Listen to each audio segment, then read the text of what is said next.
Yeah, right, right, right.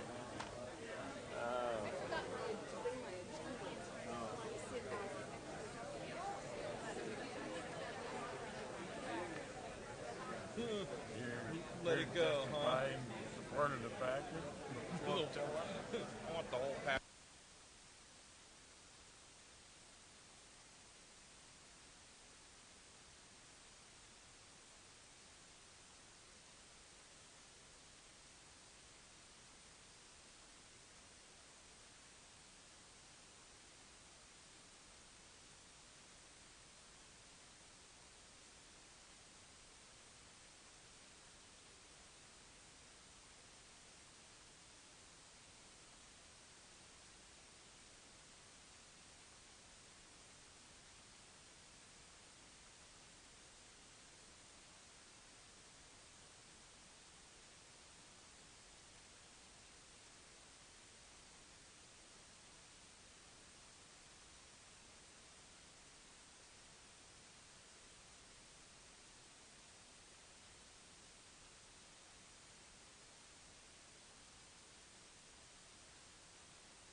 Okay.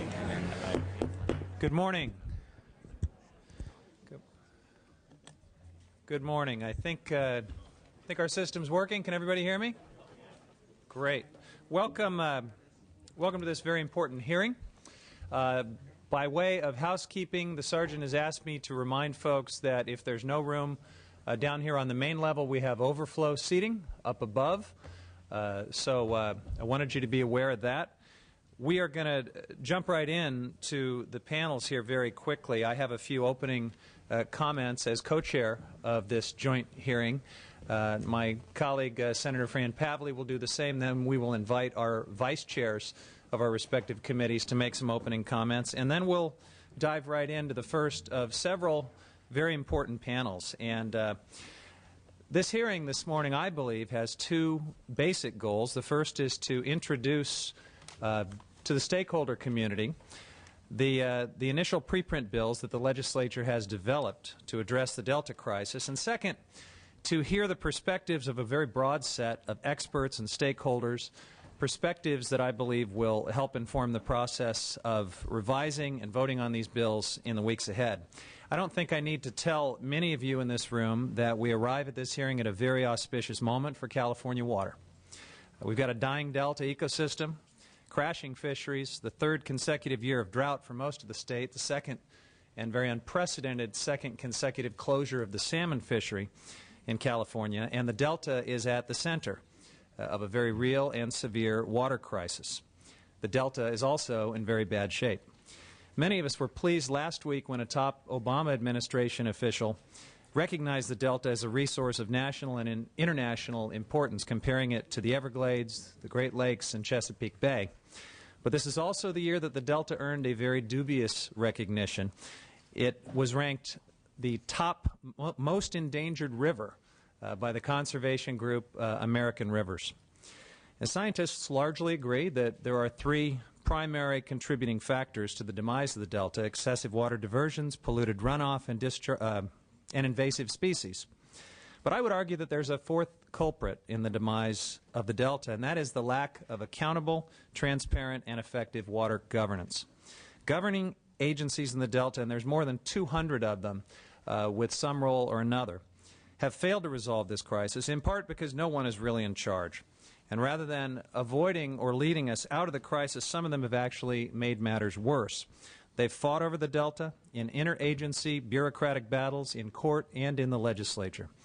As recently as the last few weeks, the Department of Water Resources filed briefs in federal court seeking to set aside peer-reviewed federal biological opinions for salmon and Delta smelt, just after they got the Department of Fish and Game to adopt those same biological opinions under the California Endangered Species Act.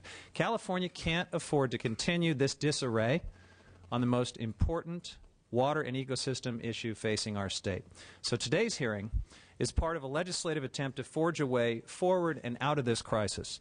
And while some have characterized this effort as rushed, it's actually been a long road, and we're building on a very impressive body of work. In 2006, the legislature directed a process that came to be known as Delta Vision. It led to the creation by the governor of the Delta Vision Blue Ribbon Task Force and culminated just last year, late last year, with the task force's completion of a strategic plan for the Delta. And since that time, we've held multiple informational hearings in our respective houses and committees. We've convened a 60-day bicameral and bipartisan working group to address the studies and plans developed over the past few years and to lay the groundwork for comprehensive legislation to address the statewide water crisis and its focal point, the Delta. As we begin a critical public phase of that process today, I hope we all remember what's at stake here.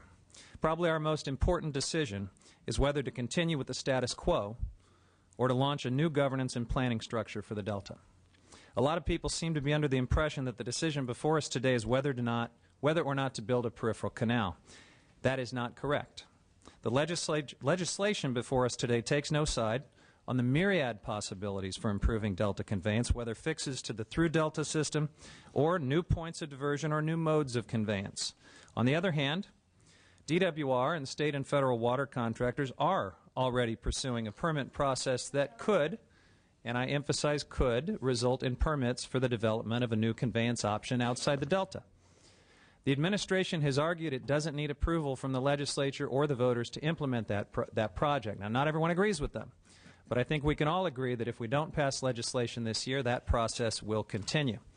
The real question before the legislature is whether we should establish a governance and planning framework for the Delta to reset our goals for the recovery of endangered species and the reestablishment of a healthy estuarine system instead of chaos trying to avoid extinction on a permit-by-permit, project-by-project basis, and whether we should change the way key policy decisions are made and the criteria by which they're made. Right now, Delta communities don't have any real say in how the key issues affecting, many of the key issues affecting the Delta are resolved. Right now, there's no public forum where environmental groups and other interests can bring their concerns about whether water supply operations or ecosystem restoration are meeting the requirements of state and federal law.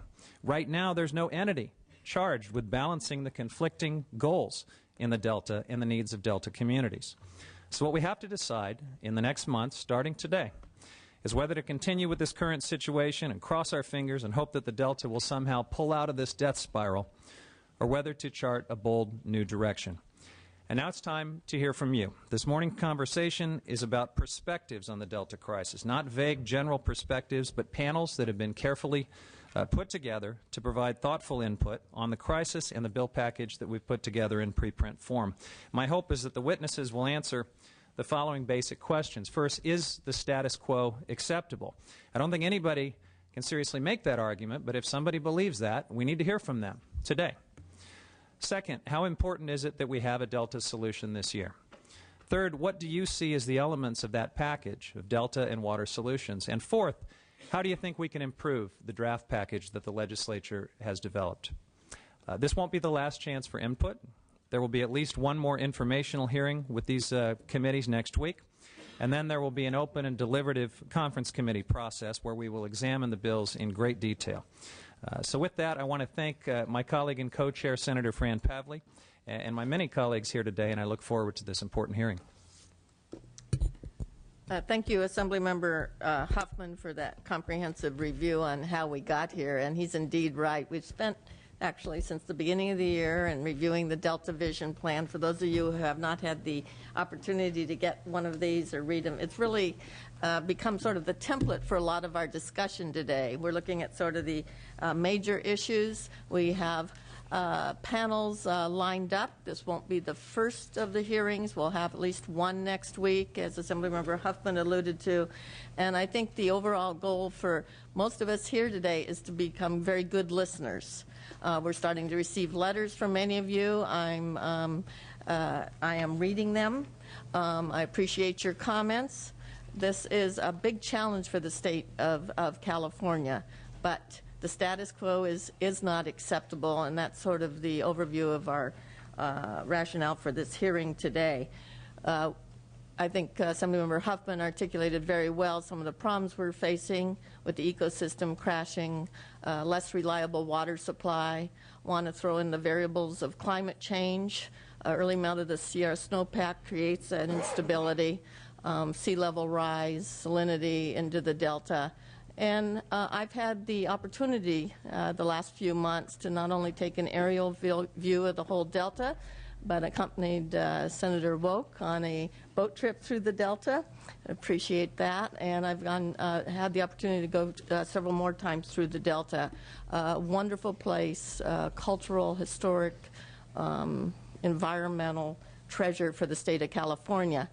But we have a crisis here with levees crumbling, ecosystems with fisheries threatened, less water in the long term available to the state of California. How do we develop a reliable supply for not only our agricultural community but our urban areas? Big challenges, but I think collaboratively and collectively in a comprehensive approach to solving this problem, we can do just that. So with that, I'm going to be running, after we hear from the co-chairs, the first half of the meeting. And for those of you who don't know me, I'm a former 8th grade teacher. And participation in an appropriate way is absolutely critical. But I will be running, except for the members, of course, a very tight timeline, because our goal is over the next 7 hours with the 1 hour break from lunch to get a brief overview of all these different moving players, your different perspectives. I've instructed my staff to take very copious, thorough notes. Please follow up. If you don't get an opportunity to speak today, with putting comments in writing, that would actually be very helpful because of the large amount of interest in this issue. You probably won't be able to speak as long as you would like to speak, but your comments are very important. So I look forward to hearing from all of you in helping us solve this tremendous problem, but also tremendous opportunity that we have for our state. So, Vice Chairs, Assemblymember Fuller. Thank you. As most of you know, we have been incredibly close to a deal on a comprehensive water package in the past years. Incredibly close, but not to the finish line. And now the time is completely almost run out for most of us. So today I will be listening to see how does this Delta water package solve the water supply crisis in California, and how do we get this done very quickly. And I know that those of you who are testifying today will be providing valuable information and perspectives on all of the issues that we need to solve in a comprehensive way. And I thank the panel for putting this together for us. And I thank those of you who are participating. This is a critical issue for our state, and we need to maybe listen one more time and then get to work. Thank you. Thank you, Madam Chair. I certainly agree with the comments of both Senator Pavley and Senator Huffman, that or Assemblymember Huffman, that the status quo is not acceptable. That's certainly a position that we've held on the Republican side of the aisle for an awful long time, going back decades now, as it relates to the need for improved infrastructure in this state to bring our water system into a situation that will allow this state to continue to grow and to move forward the way it needs to maintain its standing in the world as one of the top economies, and certainly to make sure that our agricultural industry, which is our #1 economy in this state and historically has been so, can continue to be that and can continue to compete. One of the things that we bought into early on in this process and this discussion was the concept of the co-equal goals. We certainly understand the issues relating to the health of the Delta and the need to do the right thing there, whatever we determine that to be at the end of the day. But certainly every bit of as important to that, and many of us believe maybe more so, is a reliable water supply and a system that will allow us to provide that very needed and important resource as we move into the future. The system we have now is antiquated. It's needed upgrading for decades, and we haven't been able to get that accomplished. Yet here we are in the 3rd year of a severe drought, with possibly a 4th year coming on us, and many people in this state are realizing the very real and significant results of not having a water system that meets the needs of this state.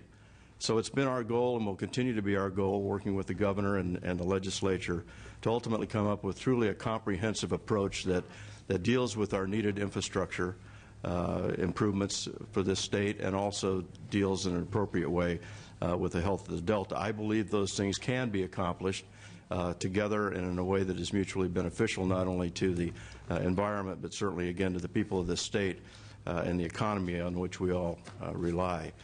Again, I'm confused to a certain extent that we're not talking about water bond at this point. We've been talking about improvement bonds for years now and trying to move forward, and I think appropriate negotiations on getting to a solution there. I think we're relatively close, but obviously we need to get back and to continue to work on that very difficult question so that we can put it before the voters of this state to ask their opinion on how we might move forward and to get their approval in doing that.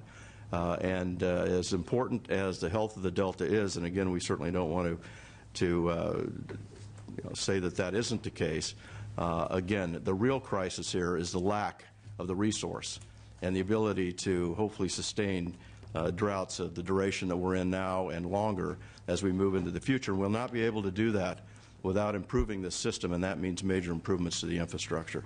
So hopefully, as we continue to work through this process, that again will be our end goal, a comprehensive system that includes the kind of infrastructure that we have to make all this work.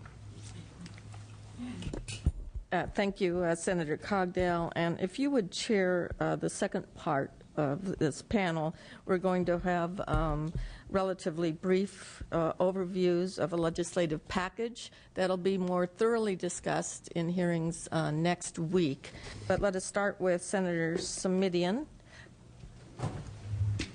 And we can all go down there, sure. And that would be myself, Senator Woke, Assemblymember Huffman, and Assemblymember Feuer. And at the end, Mr. Cogdell, questions from members All right. after all five.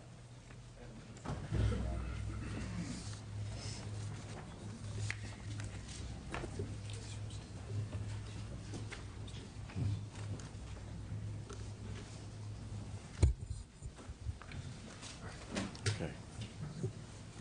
Senator Simitian, please feel free to begin.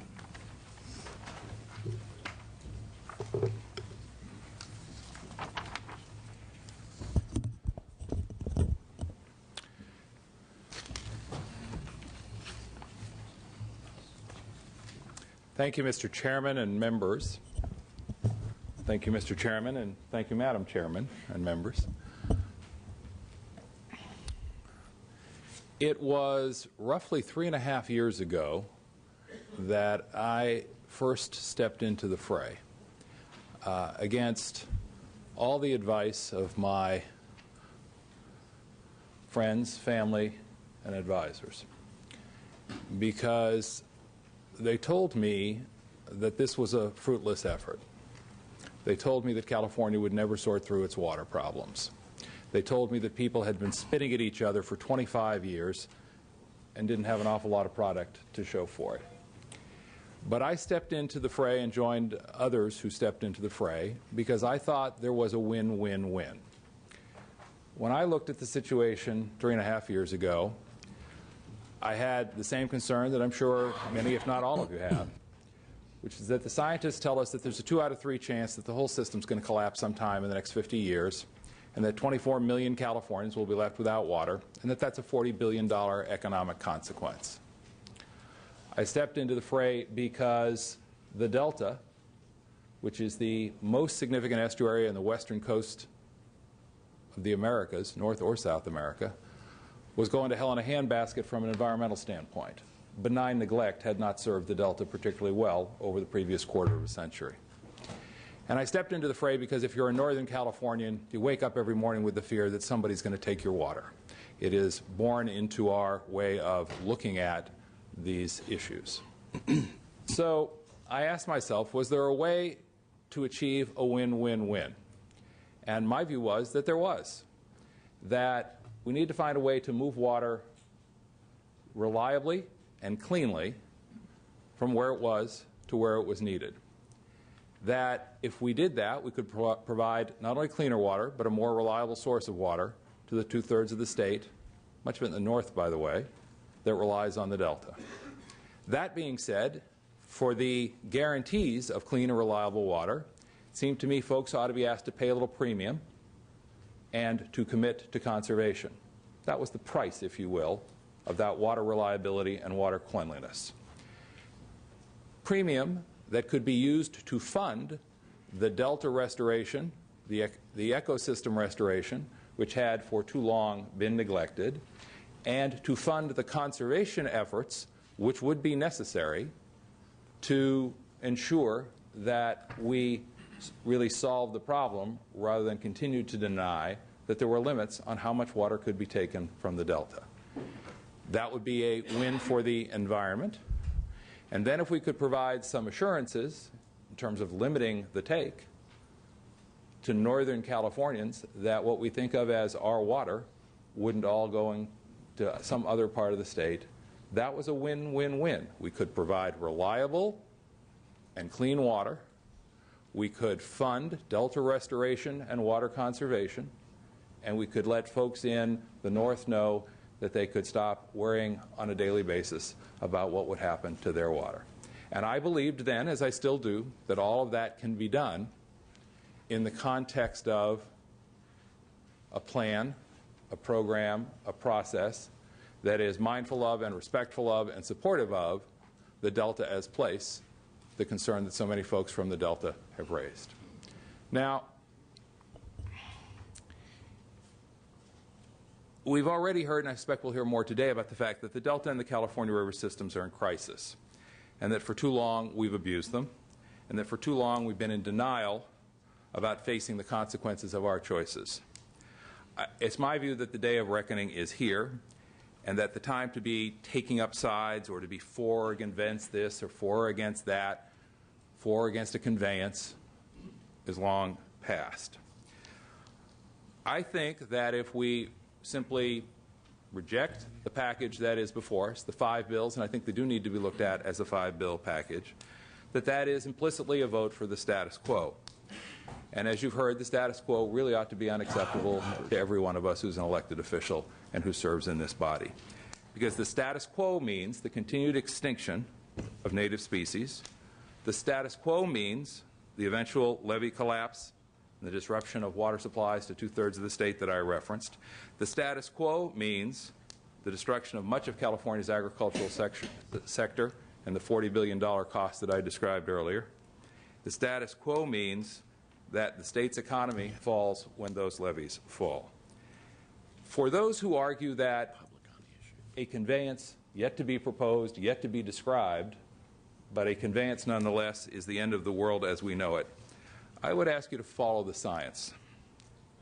For those in the water export community who believe that the world would be a better place if we just eliminated the Endangered Species Act and returned to the good old days of unimpeded pumping, I want to promise you that will never happen. The federal courts are in control of our pumps, and they will not loosen that hold until we come to grips with the fact that our existing water delivery system is a killing machine and has to be unplugged. For those who are concerned because they have homes and businesses and personal history in the Delta, my message today is that change will happen. If not by legislative action, then from rising sea levels, from seismic events, collapsing levees and sinking islands, upon which the Delta depends. Now, that change can be planned and managed, and it can lead to a sustainable future, or we can simply look the other way, and that change can be brought on by cataclysmic events that we cannot prevent and which will change the way of life in the Delta in desperate ways that we can only imagine today. When I started down this path 3.5 years ago, I knew that the solutions would be difficult and contentious. I was not naive about that. The only thing I was sure of was that I needed to keep an open mind, and I hope all of us will do that as this process and debate continues. And while this may sound naive, I also knew that I had to follow the science rather than the politics that should be driving this debate. Since that time, the Public Policy Institute of California has issued several reports on the Delta, and I think, while most of you know this, I think it's important to remind ourselves who these folks are, and I say this with both affection and respect. They are a nonpartisan, sort of above the fray, pretty staid assortment of academics. They've got the head of the UC Center for Watershed Science. They've got a team that includes fisheries biologists, hydrologists, geologists, economists, and I think they have done good work and done a service to all of us. The governor, of course, appointed his Blue Ribbon Task Force, chaired by ex-Sacramento Mayor and I believe Speaker Pro Tem of the California Assembly, Phil Eisenberg, and including the executive director of the UC Berkeley Law Center for Law, Energy, and the Environment, which issued a report in November of 2008. So in this last 3.5 years, since I personally stepped in, long after many of you and many of the folks who are here today, an awful lot of very good work has been done upon which we can base our thoughtful decisions. Department of Water Resources released its Delta Risk Management Study evaluating the various threats to the Delta levees and stabilities. And while there is always more to learn, and I want to acknowledge that, at some point we have to take what we've learned and put it to use. We already have significant science and policy recommendations contained in these reports, and they are remarkably consistent in both the science and their policy recommendations. Before we discuss their policy choices and the bills themselves, let's talk briefly about the findings in these reports. This is what we know. We know that water export from the state and federal pumps in the South Delta causes devastating impacts on local fish, such as the Delta smelt and the split tail, as well as anadromous fish such as salmon, steelhead, sturgeon, and others. Existing system isn't working. We know that rising sea levels due to climate change, continuing oxidation of the delta peat soils, is resulting in islands up to 25 or 30 feet more below sea level today, and that large storms and an earthquake are expected in the next few decades. We know, according to the folks at UC Davis, that any of these or some combination mean that it is almost certain that there will be massive levee collapse in the next 40 years or so. And while it must be said, as difficult as it is, that rebuilding all of the islands may not be physically possible and certainly will be extremely expensive. Collapse of the islands means large, deep open water areas which are biologically unproductive, and since some collapse is certain, funding is needed now to begin to restore the islands that can be saved before they collapse. We know that fish biologists tell us that only by isolating the exported water through a diversion from the Sacramento River can the fisheries be restored. And we know that it's for that reason that the Nature Conservancy, the Defenders of Wildlife, the Bay Institute, the National Heritage Institute, and the Environmental Defense are all working on the Bay Delta Conservation Plan, the BDCP, along with the fisheries agencies and water exporters in an effort to develop a Natural Communities Conservation Plan. I want to focus on that phrase, Natural Communities Conservation Plan, members, because it is the highest level of environmental protection provided by state statute, as high, if not higher, than any level of protection that can be found in federal law as well. We know that the quality of the water, drinking water exported from the Delta is poor, and that drainage from agricultural islands plus water quality degradation from various peat soils puts trihalomethane precursors into the water. And finally, we know that intrusion of seawater near the export pumps makes the problem worse. Now, these are the problems we seek to solve with this legislation. They are admittedly complex, interrelated, and require the best science that we can produce. Emotion, hyperbole, a rehash of the last 30-year argument is certainly not going to solve the crisis that we face today. The legislative package that you have before you is an effort to take the work of the PPIC and the Blue Ribbon Task Force and turn it into law. I believe the most important recommendation from the Blue Ribbon Task Force is identifying the co-equal goals of environmental restoration and water supply reliability as state policy, consistent with the needs of the Delta as place.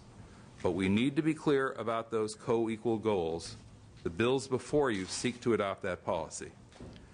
And because management, as was referenced a little bit earlier, is divided up among over 200 federal, state, and local government entities, both reports recommend a new governance structure. A governance structure that actually has teeth, a governance structure that is independent of politics to the greatest degree possible, and a governance structure required to act based on the best available science. That is the driving force behind the new Delta Stewardship Council created in Senate Preprint 1, the bill formerly known as SB 12. The task force, as you may recall, recommended that the new entity avoid any designated seats or specific representation from individual stakeholders. In our proposal, however, at the request of folks in the Delta, we have designated the chair of the Delta Protection Commission as one of the members to ensure local input. I want to point out, no one else, not environmental groups, not the contractors who will pay the bill for the NCCP, nor any other governmental entity gets a designated seat. But we thought that it was a reasonable request to provide that mechanism for formal comment at the Stewardship Council level. We did not designate other representatives because, as I said, we thought that independence is important. Independence from political pressure from both the governor's office and the legislature and other outside interest groups. That's why the terms are staggered. I think most of you know that we're talking about a 7-member commission, one from the Delta Protection Commission, one appointed by the Assembly, one appointed by the Senate, and then 4 coming from the governor. In the past couple of days, I've had a lot of folks say, oh my gosh, you're going to let this governor have 4 appointees. The tone of that comment is different depending on who you're talking to. But what I want to point out is we have deliberately staggered the terms, 2 years, 4 years, 6 years, even though we're anticipating single 8-year terms as the record, as the method, rather, by which all this will ultimately work. We've staggered those terms so that any governor, in this case the sitting governor, while making his 4 appointments, 2 of those folks will be gone in 2 years. which means that 3 years from now there'll be 5 different appointing entities or individuals: Senate, Assembly, Delta Protection Commission, current governor, future governor. That is by design. It is by design that we say, let's not give anybody too much opportunity to pack this particular body, and let's look for folks who have a genuinely statewide concern. Let's not go to the place where we want to have the left-handed, blue-eyed banjo player representative in one of the seats and have them focus exclusively on their narrower interests. Can we find those 7 people in a state this size? I think we can. Now, Senator, we would ask you to try and speed this up just All a right. little bit. We've Thank got you. a lot of work to do today.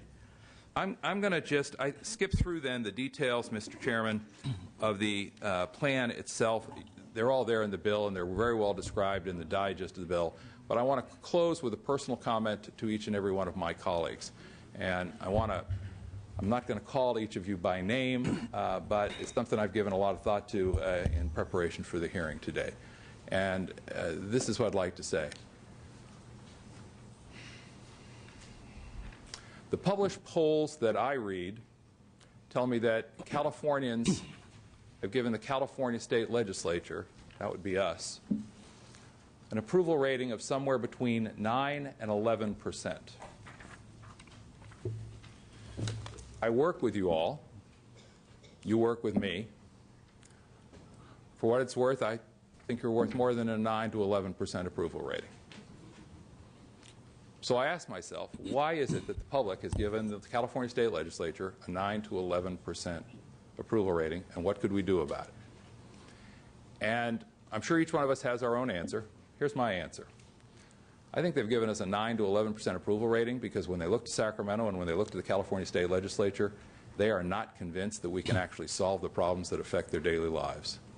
They would like to wake up in the morning, go about their daily business, and feel that the folks in Sacramento, that would be us, are actually capable of addressing a problem of this magnitude that affects their daily lives in a tremendously significant way, and that we would solve the problem, and that we would step away from what I know is the temptation to think about this as Democrats or Republicans, or folks who are from the North or the South, or folks who are from the coast or the valley, or folks who want to pit agriculture versus urban use, or folks who want to suggest that somehow sound environmental practice and sound water policy are inconsistent.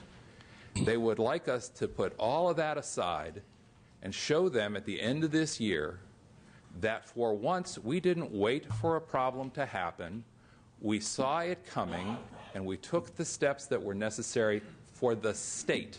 Not for an individual interest group, but for the state, and we fixed that problem. There are a great many people who think we can't do that, who think that that 9 to 11% approval rating is what we deserve. I would like to prove them wrong, Mr. Chairman. I would like to prove that for once the California State Legislature saw the problem coming, didn't wait for a catastrophe of Katrina-like proportions, and said, you know what? It's a win-win-win. We can provide a reliable and clean source of water.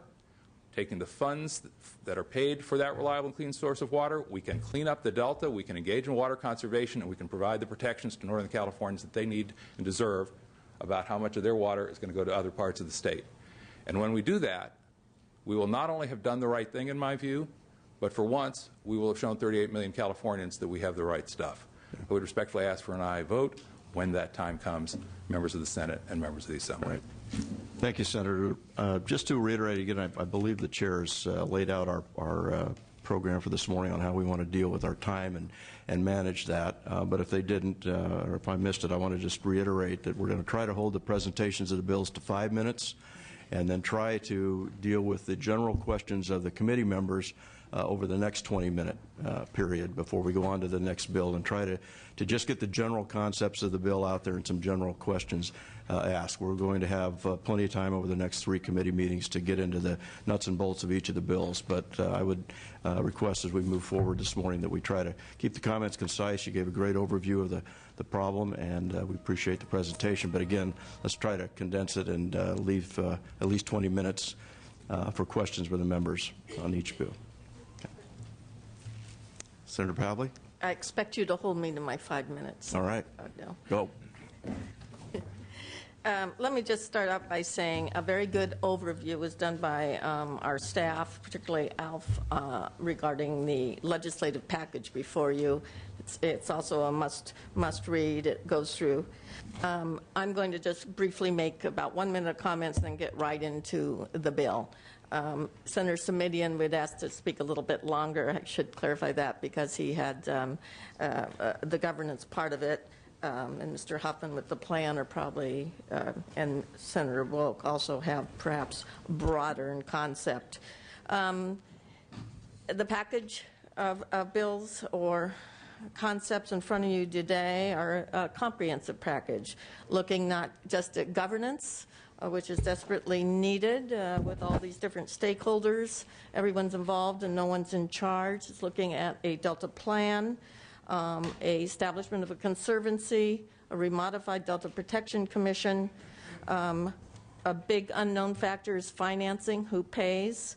I'm a huge proponent of the independent science panel.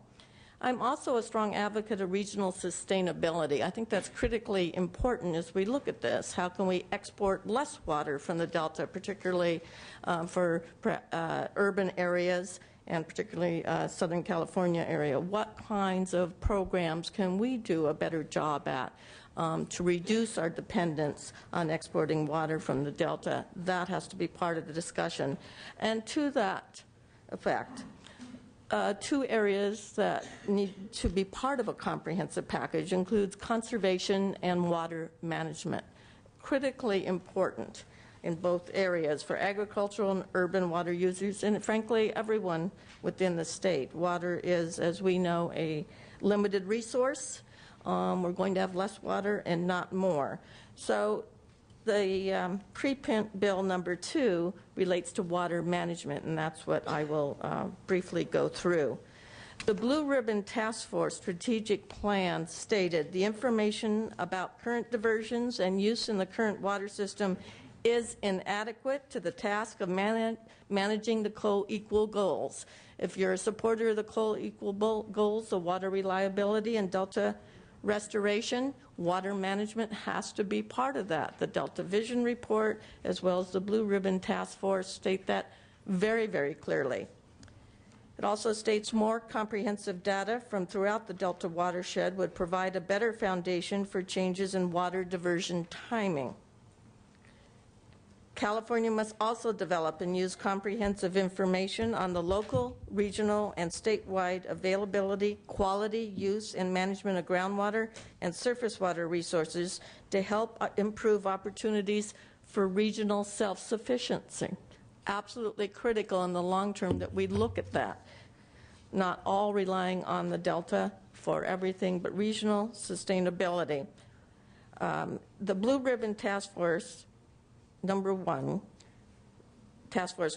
recommended near-term action was to obtain needed information on water diversion and use, and stated that the legislature should enact and the state board should enforce a law requiring universal, consistent reporting on water diversion and use by all water agencies and other substantial diverters.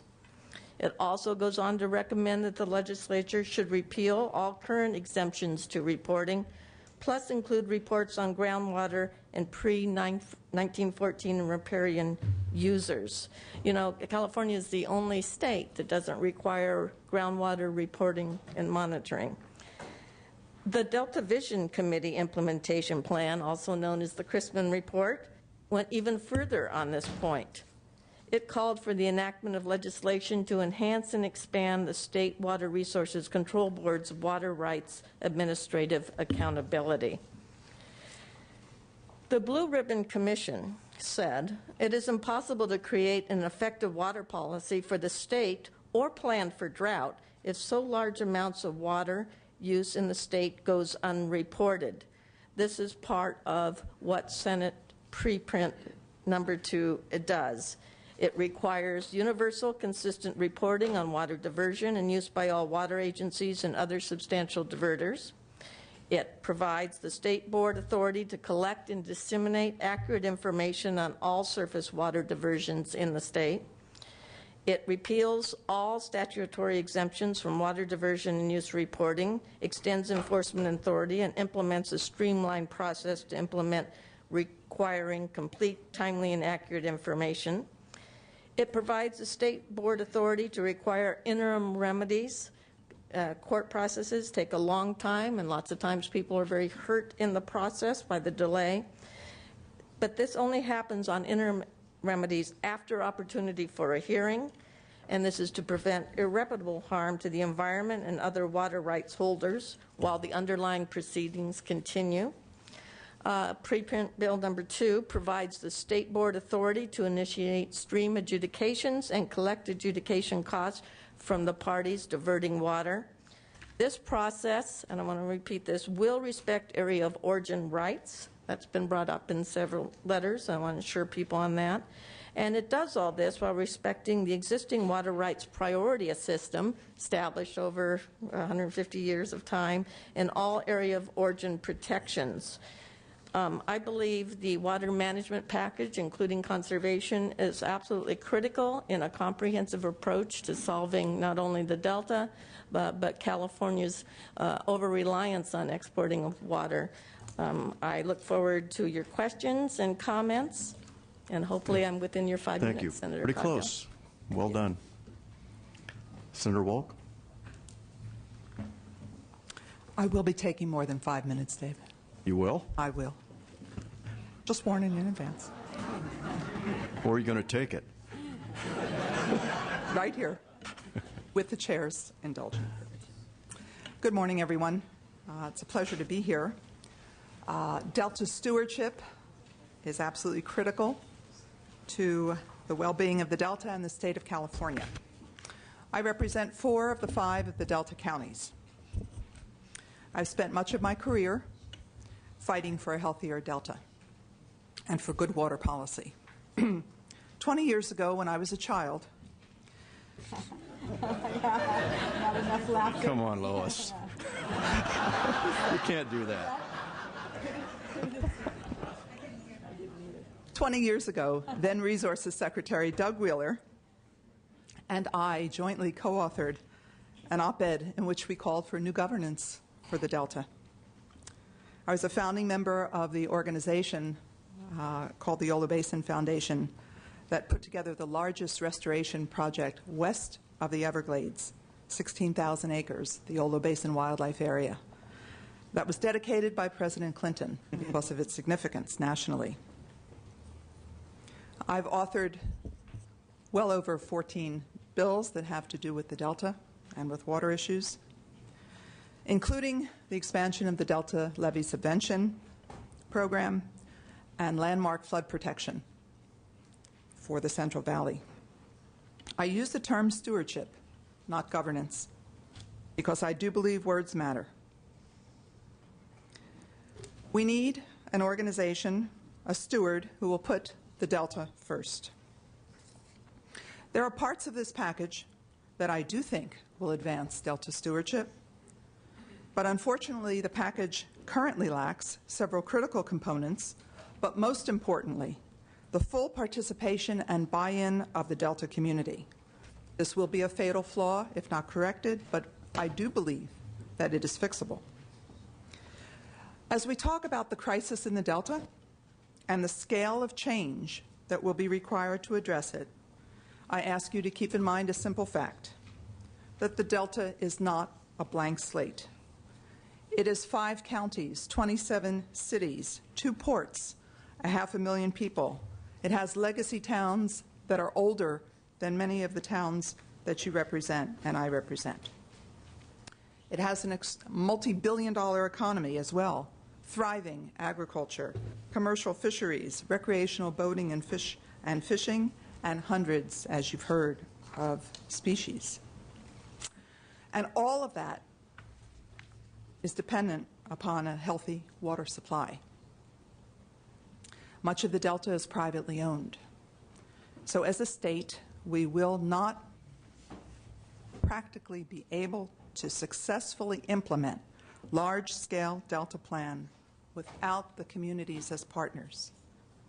And they've stepped up to the challenge. The 5 counties have not only engaged, but have brought forward positive proposals for each area of policy that we're discussing today. They are ready and willing, and you will hear that later, to work toward a solution that will meet both the needs of the state and the local communities. I've worked closely with the Delta communities to develop Preprint 4, SB 458. That will reform the local Delta Protection Commission and establish the Sacramento-San Joaquin Delta Conservancy. Under 458, or Preprint 4, the Delta Protections Commission, and by the way, the Delta Protection Commission is not new. It was put together coming out of the Delta Protection Act in 1992. Its mission has been expanded to allow the Commission to act in the same way a planning commission does. It acts as a conduit of input and recommendations directly from the Delta communities to the Delta Stewardship Council, again, much as a planning commission does. By strengthening the local voice on the Delta Protection Commission and creating a strong relationship between the Delta Protection Commission and the Stewardship Council, 458 will ensure that local concerns will be addressed, that communities will be heard, and that expertise from the ground can be utilized in developing and implementing the Delta Plan. The second goal of 458 is to establish a conservancy to serve the Delta. California has a long and very successful history with conservancies. There is widespread agreement that such an entity would succeed in the Delta as long as there is adequate local input and participation. The Sacramento-San Joaquin Delta Conservancy will support efforts that advance both the environmental protection and the economic well-being of Delta residents in a complementary manner. It must be a conservancy that's dedicated to the projects that balance statewide needs with local interests. Projects should provide multiple benefits: enhancing habitat, protecting agriculture and working landscapes, recreation and public access, tourism, the economic vitality in the Delta, promoting the Delta legacy communities, protecting the historic and cultural resources. And I am very heartened by the fact that unlike past efforts to address legislation establishing a conservancy, 458 has been embraced by the Delta communities across the board. 458 does not and should not stand alone. That is absolutely correct. Stewardship must be comprehensive and not piecemeal. And there are real positive steps in the package, and I'm not going to go over them, except to say that there are criteria for approval of major conveyance. There aren't enough safeguards yet, but it certainly is a good step forward. Conditions are imposed on the development of the BDCP, which up until now has been controlled by exporters without local participation. And it's important to note that this package takes authority away from agencies that have failed in their mission to protect the Delta historically, and that's good, and it places the decision in a public process. Decisions, major decisions will be made in the public view. That is important. The omissions in the package are 5. First, and this is really key, and you will hear more of this later, the Delta community deserves adequate representation.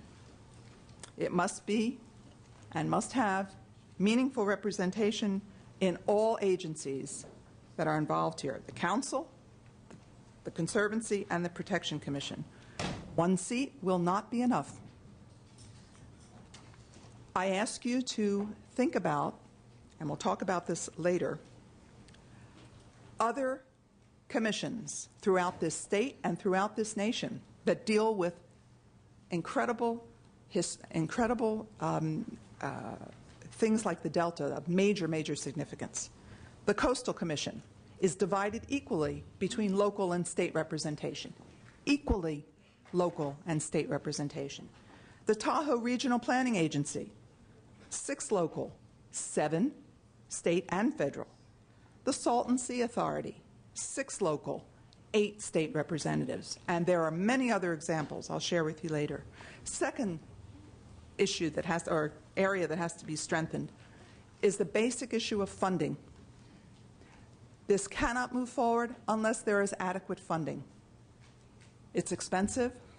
We need to fund it. We aren't clear about where the money is coming from, but that is absolutely essential. It cannot only be bond funding, it has to be ongoing maintenance and support of these organizations. If the Council goes down the route of major land changes in the Delta, the legislation must ensure that all mitigation for impacts on the community and the environment are fully funded before that river is diverted, the largest river in this state. Thirdly, we've talked a lot about goals, co-equal, tri-equal.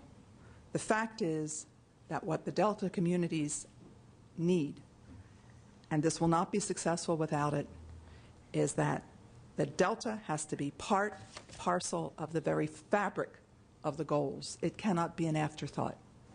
It cannot be something that's thought about afterwards, because it will be ignored when the larger decisions are made. It cannot be. Fourth, we have to strengthen and ensure proper oversight over decisions within the Delta. If we're going to, we have to be clear that the decisions of the Delta Stewardship Council must be subject to and consistent with state and federal law and past agreement and protection. If the package moves forward as currently drafted, we are going to be giving away legislative authority to the Council to make major decisions. That means that this Council, which is politically appointed and not elected, will make serious decisions about the future of this state and in particular of my region, about the existence of species and about water policy. Checks and balances will be important if we as a legislature decide to do that. We need stronger criteria for the BDCP. We need timelines. If you look back at the legislation that enabled the peripheral canal to move forward in the 80s, you'll find many more guaranteed assurances and protections for the Delta than exists currently in the package. Those will be brought forward because I think we ought to put those into this package at a minimum. There were contracts required. There were absolute assurances for the survival of the Delta. Absolute minimum flows. We don't know how much water it will take to make sure the Delta remains healthy. But before we turn on the pump and divert a river, we better darn well make sure that the Delta has that in place. Enforceable, absolute, guaranteed flows, minimum in-stream flows. This is a historic opportunity. We can change the way we do business in the Delta, but there are no silver bullets. I believe you have to have the right policies in place before you start spending money. The solutions need to include the region, absolutely, in order for the solutions to work and have substance. Thank you. Thank you. Assemblymember Huffman. Thank you, Mr. Chair. I will be brief, but that brevity should not be taken to mean that I'm not providing a very important part of this package, because AB 39 is a critical component, I believe, of our legislative package. It recognizes a growing consensus that the status quo isn't working for the Delta or for the species, businesses, and millions of Californians who depend on the Delta. And the goal of this bill, quite simply, is to take us out of the current circular firing squad of conflicting policies, piecemeal plans, lawsuits, lobbying agendas, and PR campaigns, and to create a unified, comprehensive plan for managing the Sacramento-San Joaquin Delta and its resources. Following the recommendation of the Delta Vision process, the plan will reflect two overriding and co-equal goals. First, restoring the Delta ecosystem, and second, and co-equal, improving statewide water supply reliability. The plan recognizes also the Delta as a very unique and important place, worth protecting and enhancing for its people, communities, industries, and cultural heritage. Respecting the Delta as place and giving the people of the Delta a much more meaningful voice than they have today is a theme that you'll see in several of these bills in addition to my own AB 39 or preprint bill AB 1. On one of the most important issues relating to water supply in the Delta ecosystem, this bill sets the BDCP on a credible path to success, one that has to be based on robust ecosystem goals, on good science, on careful analysis of all options, and on measurable objectives with long-term adaptive management. On the lightning rod issue of conveyance, let me be clear about what this bill does and does not do. It doesn't choose sides or pick from among the myriad possibilities from improving Delta conveyance, but it does recognize that the current conveyance scheme is not sustainable and that major changes are inevitable. However, this bill also recognizes that it's very important to put the horse in front of the cart. Alternatives must be seriously explored and put through rigorous review, including independent science. Policies must be in place, processes must be transparent, and issues like ecosystem assurances and the water needs and in-stream flow requirements for the Sacramento River and the Delta must be resolved before key conveyance decisions are made. This bill is an integral part of a comprehensive Delta package, and I believe part of a critical and historic initiative to resolve California's most pressing water and ecosystem crisis, and I'll be asking for your support. Thank you. We're going to go into our questions by members, and again, we want to try to keep this to 20 minutes and make the questions as general as possible in order to stay on timeline. Again, there'll be plenty of opportunity to do that. Senator Hollingsworth. Thank you, Mr. Chairman. I have just a couple of comments to make about this hearing today and this package of, I'll call them proposals. I guess they're not bills yet. But I guess the point I'd like to make is I'm wondering, what is the genesis of this hearing today, and what's the genesis of these proposals? Some of these proposals have already been defeated by the legislature or vetoed by the governor. A number of the members around this panel bipartisanly were working throughout the year on dealing with this entire issue of water and the Delta in ad hoc groups all around town, not just in the building. And yet it appears that all of that work did not go into these proposals. I have to ask, and I say this, we were this close to a water bond in 2006. We have a process that's now almost ready to begin addressing the problems in the Delta, that's going to be issuing a report and begin work, that's taken years and years and years to come to this point. We have a discussion of, and we have a clear understanding by so many folks in the water world as to what needs to be done to develop a plan that protects the Delta's uniqueness, ecosystem, and its infrastructure. And we have a plan that we have almost the entire water world on board on how to move forward with a 20% conservation goal. We have a tremendous amount of work that has been accomplished on so many goals with so many people involved in it. And yet this proposal, or this set of proposals, comes out today dealing with one perspective and one issue in that entire discussion and that entire need for the entire state of California. And so I say this without questioning any of your sincerity or the seriousness with which you take this issue. But I have to question the legislative sincerity and seriousness of this exercise today and these proposals. With all of that background, this does not appear to me to be moving forward. This is looking backwards. This is trying to take one aspect of it and push that completely forward to the detriment of the entire rest of California's interests in this area. Quite frankly, I'm disappointed that we've spent so many months and only gotten to this point. Thank you, Senator Hollingsworth. Any other comments, questions at this time from members?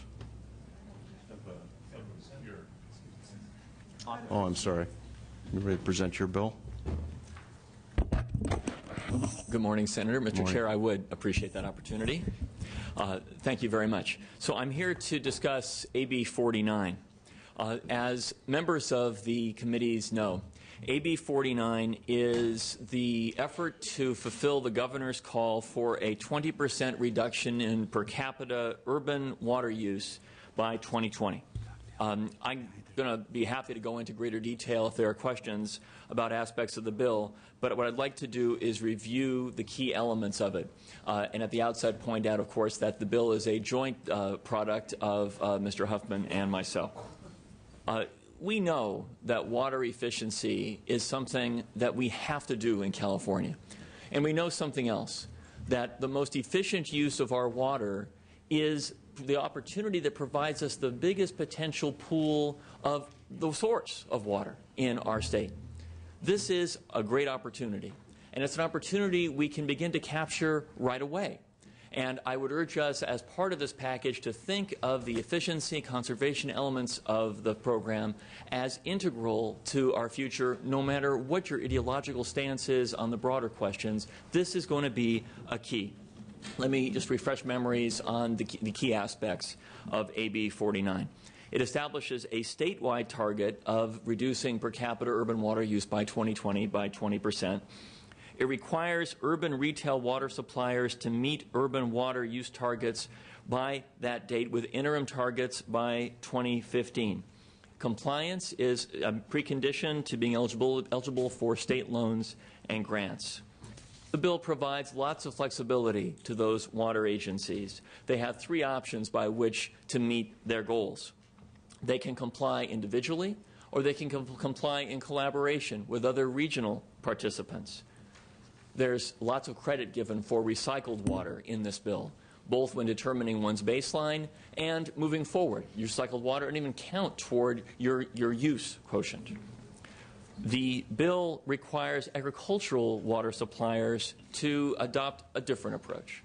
It asks of them merely that they prepare water management plans and that agricultural suppliers implement efficient water management practices that are already in place in California. It ties compliance with those provisions also to eligibility for state loans and grants. A couple changes to the bill that I want to discuss with you and then conclude. In addition to the water efficiency focus of AB 49, the bill seeks to promote implementation of regional water resource management practices and the development of alternative supplies. Per the suggestion of our chair, the preprint version includes a provision to ensure that no agency achieves less than at least a 5% per capita reduction. We've revised other processes to make this more flexible. The process was also previously more DWR-centric. It's now less so, more in the hands of the local water agencies. There are some other concerns we can address as we move forward, but the bottom line is this. This is a measure that's designed to actually achieve tangible efficiencies in California. Everybody has some skin in the game in this bill, but it's different, recognizing that there are differences up and down the state. There's a lot of flexibility for the urbans and for the agricultural water suppliers. They have a whole different approach. They're not required to reduce the amount of water they use, instead merely to plan and adopt best practices. The bill is, I think, growing in its approach. It allows us to think more about supply in addition to its conservation elements, and I urge your support when the time comes. Mr. Chair, I really appreciate the opportunity. I know it's a limited moment this morning, but I wanted to at least address the broad contours of the legislation. Thank you very much. Thank you, Assembly Member, and I apologize for trying to move ahead without taking your testimony. Again, now we're going to move into the period of our hearing today where we're going to allow members to comment, to ask general questions of the bill presenters.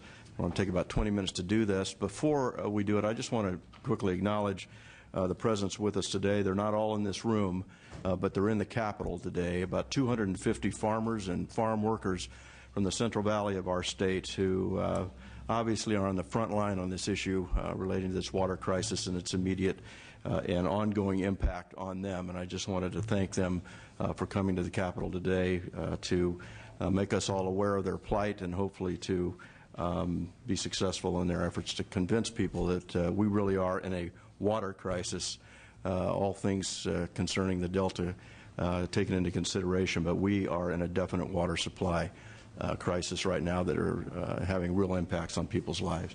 So with that, I wanted to open it up to questions and comments by any of the committee members. Assemblyman Arambula. Thank you, Mr. Chair. A procedural question, if I may. We have a package of bills dealing with Delta. We have a package of bills dealing with a variety of concerns arising out of the Delta Vision Task Force.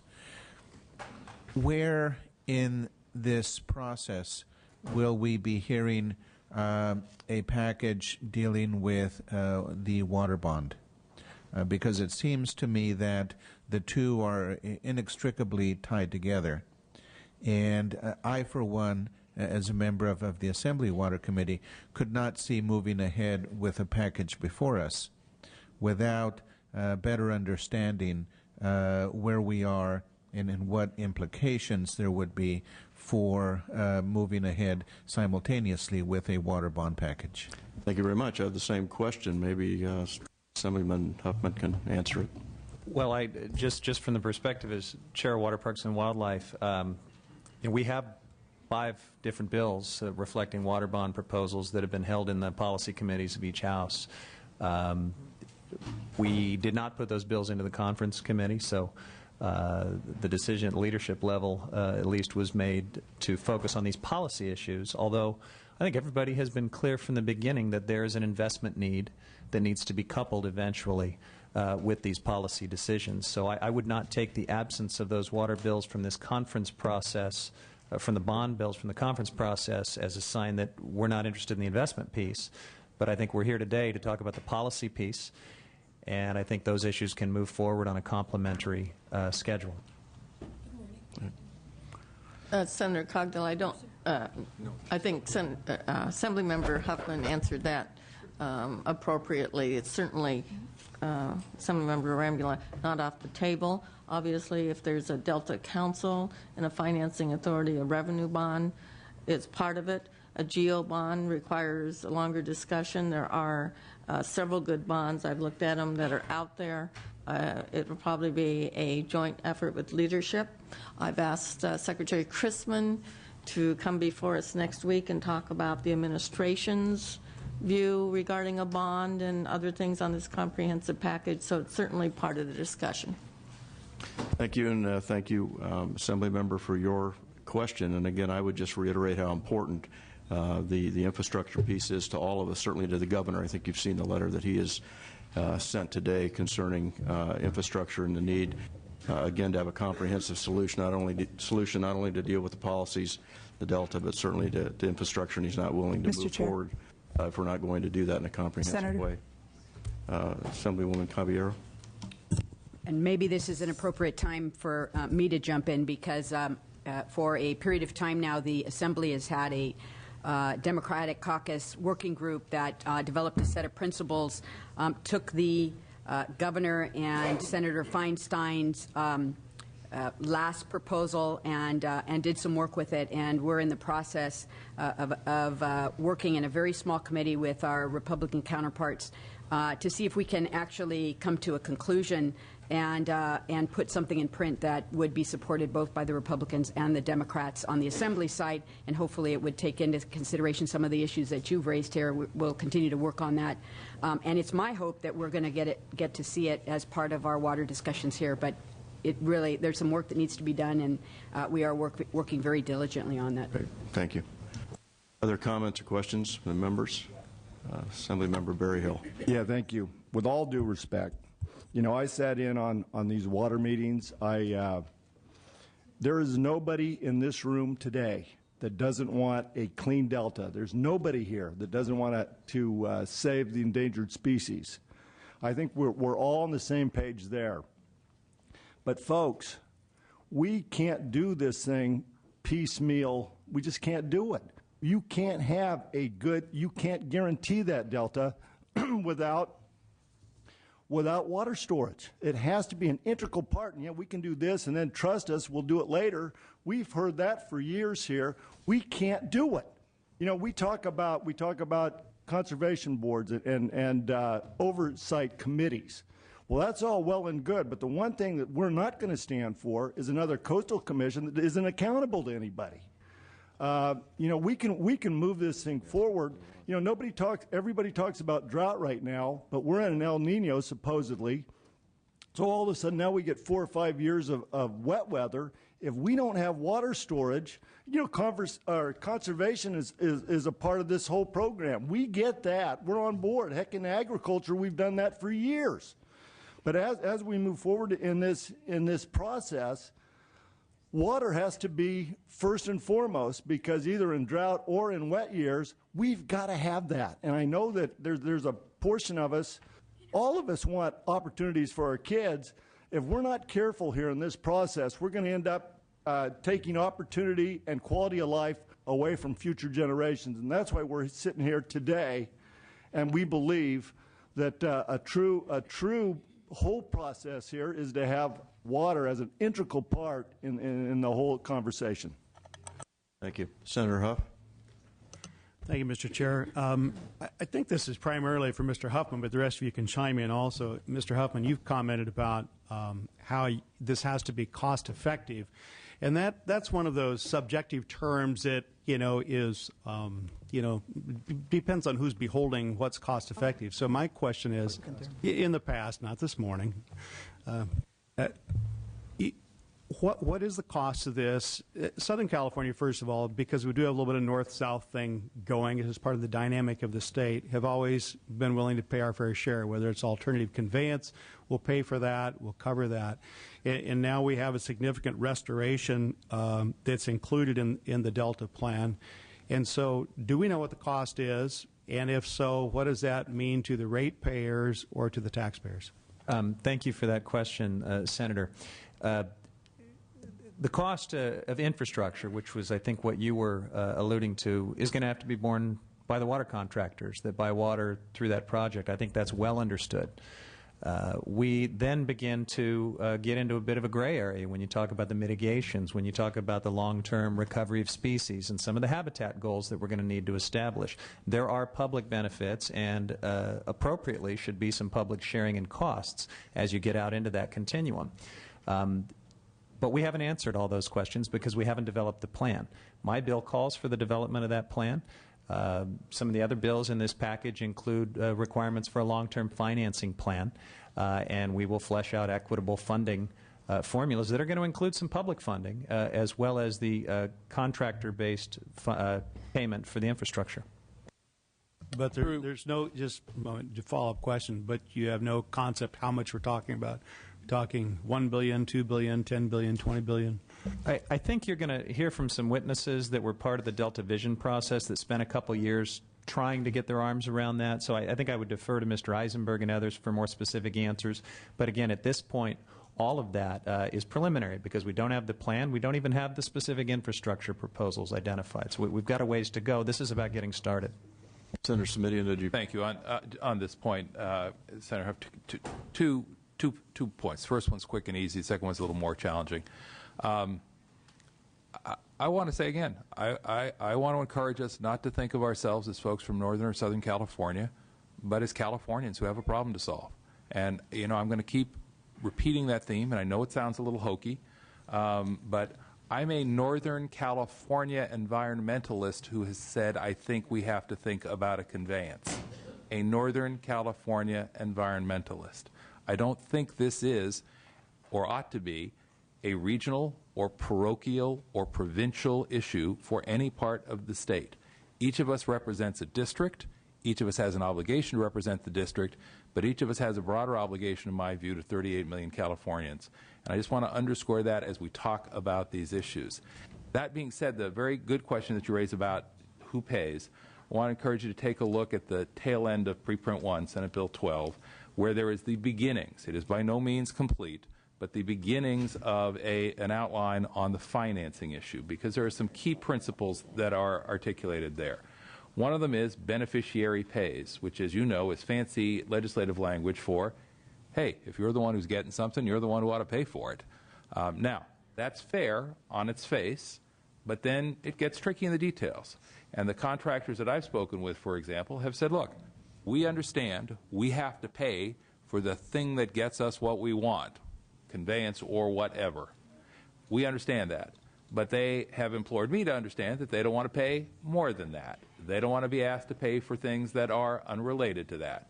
I understand that, and then I say to them, but you, of course, understand that it's not just the hard costs that we're talking about, it's also the costs of environmental degradation to the delta that are part of the costs that will have to be covered.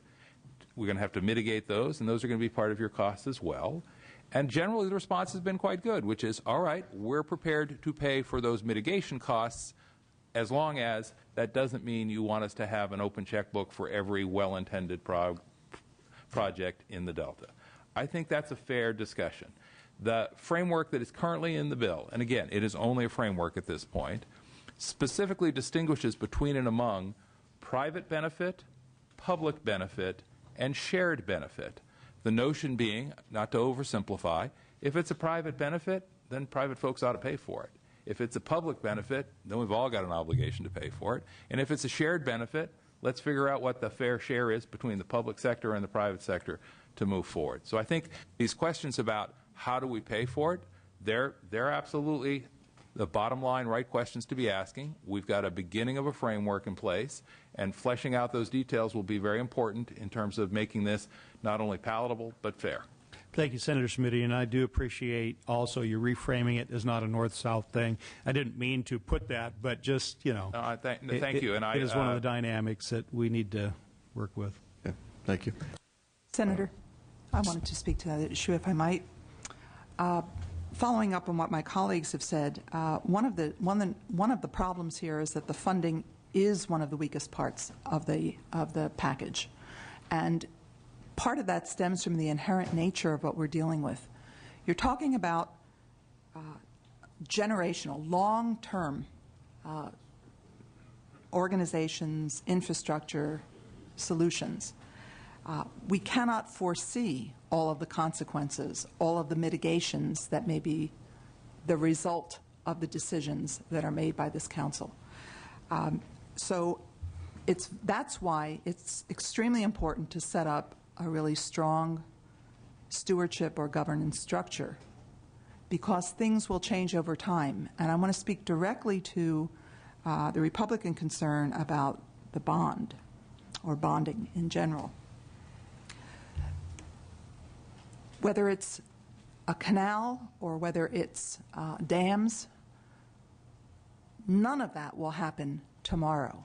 If you put the shovel in the ground tomorrow, you won't have any water available for a generation, assuming all goes well.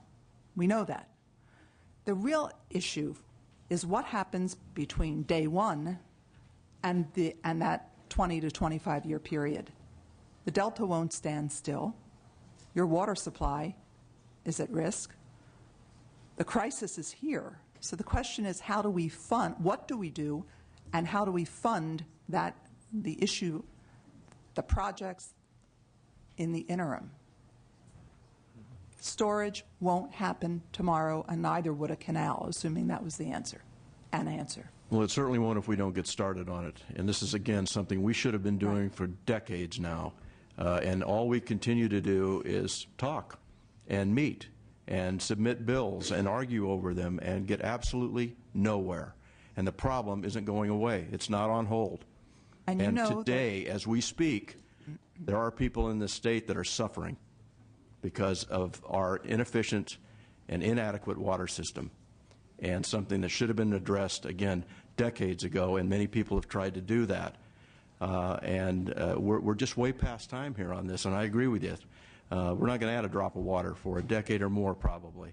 But look what happens. Hopefully the rains will come back and we can continue to survive and make it to that next drought. But hopefully by then we're a lot closer to a solution relating to a reliable water supply than we are today. So again, that continues to be and will always be my concern and major concern as we look at this issue and try to move forward on some kind of a solution. And you know that the bonds and the discussions that we had last year and the bonds that are currently in bill package form include storage. Yes, they do. It's definitely there in And language. groundwater Just can't get a storage vote has never on it. been an issue. Senator Cogdell, just one important piece of context to finish off Mr. Huff's question. We can't maybe have the precision that you'd like on the long-term cost of what we're talking about. We've got a much better handle, though, on the cost of inaction. We know that every year that we have a closed salmon fishery, that's hundreds of millions of dollars. That's lots of people out of work. Senator Cogdell and others in the Valley are keenly aware of the impacts of volatility and unreliability in the water supply system. We've seen some very, very sobering cost estimates of what happens in a catastrophic levee failure for the Delta. So there's another side of the ledger that has to always be kept in mind, and it's a very, very sobering side of the ledger. If I could just follow up, and then I'll be concluded, I think. I appreciate the framework that Senator Simitian put in place. And Senator Wolk, your comment seemed more open-ended, so they understand they need to pay their fair share, and that's, but what is the fair share? Who decides the cost? What is the ceiling of those costs? Because the way this is set up right now, as I understand, the Stewardship Council makes these decisions, and then it doesn't come back to the legislature. It's like we wound it up, we set it off, and even if it's unrealistic, it goes on its own, but there's no legislative oversight. So I just want to say I do have some concern about that, and I think the legislature ought to have more of an ongoing role as opposed to just throw it out there and hope it works okay. Okay, thank you. Don't just look at me. I agree with you. Assemblymember Fuller. I'd like to start by saying I see that the consensus we have today is that the crisis is here now. And I would like to move forward from that point and try to gain a little bit of clarity among you for me, or the differences between that clarity, whichever the instance may be. The first, and I have three questions. The first question is, can you define water reliability as it is applicable to your bill, since that is a very important co-equal goal? And I would like to start with Senator Wilk, and then perhaps Senator Simitian and Senator Assemblymember Huffman could each give me their definition of water reliability as it relates to the items in your bill, how you're going to apply that term or interpret that term. My piece of this deals with the Delta Protection Commission and the Conservancy. And all of this, they are governed by, they would be governed by the Delta Plan, which has the goals of water reliability and ecosystem restoration, and Delta as place as the primary focus of activity. I can't be specific, and neither can anybody up here. What we're trying to set up are structures that will balance those goals, recognizing, as the Delta Vision Group did, that the ultimate answer is less reliance for water in the Delta by the South and by the Bay Area. So your definition then is less reliance for water reliability? The Delta, there must be less reliance upon the Delta long term. So water reliability then of the co-equal goal is less reliance on water from the Delta. There will be ultimately less. Senator Simitian? Thank you, Senator. I'm worried that if you ask three of us, you may get four different answers on this question. But well, I hope to take the best one. Well, now I've got some incentives, so thank you. I think there was a distinction, and it sounds a little like a sort of a debate over semantics, but it's an important distinction as we've had these conversations. It's one thing to say we want to guarantee a reliable supply.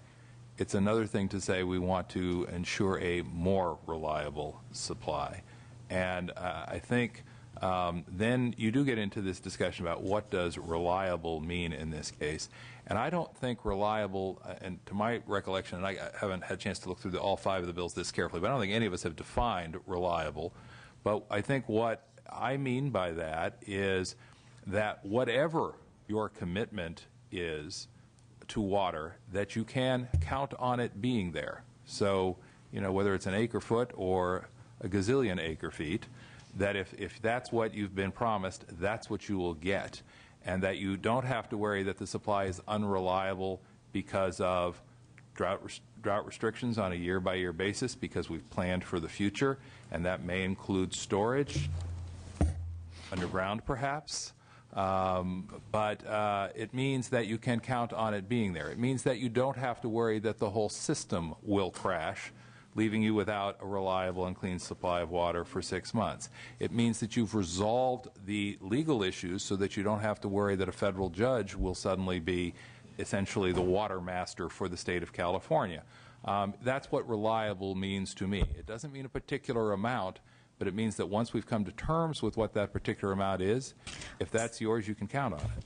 So before we go to Assembly Member Huffman, we have less reliance on water. We have you can count on it, but we don't know how much you're going to get, and we don't know how much at the moment, Madam. Okay, and hopefully you're behind door 3, and we're going to like this a little better. Bachelor number 3 here. Assemblymember Fuller, we call them co-equal goals, not co-equal numeric guarantees, and there's an important reason for that. When it comes to water, there is inherent uncertainty. We don't know how much precipitation we're going to get from year to year. There are factors beyond our control. We don't know how some species that have life cycles that take them all the way from the rivers on the shoulders of Mount Shasta out to the Pacific Ocean. We don't know how the different life cycles are going to be affected and what their needs are going to be under certain circumstances. What we do know about the current system are the factors that are making it unreliable. Right? We have a species-by-species, permit-by-permit, chaotic governance structure and decision-making structure, which is creating all too much unreliability, and we don't really have a long-term plan. We know that we rely too much on water exports from the Delta, which is an inherently volatile and dangerous place, and is going to become more so with the passage of time and the rising of sea level. So what we're trying to get to here is, frankly, a smarter way of managing water, managing species, managing habitat, which over the long term will provide greater certainty. But anyone that tells you that there's a numeric guarantee on the water supply piece, I think, would be misleading you. Thank you. So I'm to understand then that we still need to have the science help us decide how much water is available for California and how we would divert that or use that or rebuild the system. I was sort of thinking when I read the co-equal goals that reliable water basically meant an adequate supply of water, but it could also, and generally does also, mean a larger amount of water. And I was sort of hoping that in a comprehensive plan, the infrastructure that we would build would be technologically advanced and help us be able to meet all of our needs and increase the amount of water supply available because we use technology in a better way and because we rely on conservation more to solve some of our other problems in other areas that on that supply. So my last question, I'm going to skip all the other questions because you've been very helpful and we're running out of my time.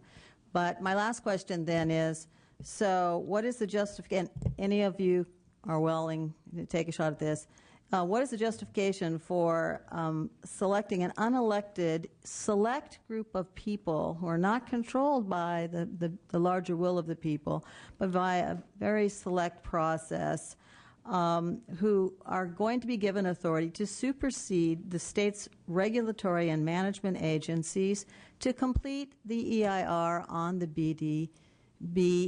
BDCP. In other words, now we know that we don't know how much water we have and how much we want to give to each other. We're just fighting over who this little group of people is going to be that's going to decide this. There's not much recall on that. How can this be a comprehensive a bill?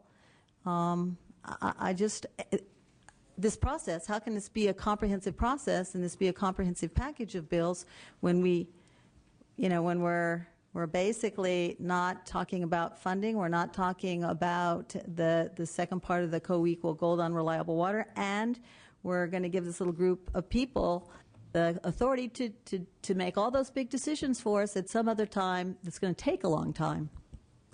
I think your question is about both my bill and Senator Simitian's, but relative to the BDCP and EIR certification piece of your question, let me just clarify that my bill does not allow the Council to supersede the resource agencies or the other authorities that look at the Endangered Species Act compliance and provide those permits. In fact, we're quite clear in the bill to make sure that that doesn't happen, and I'm willing to be even more clear if necessary.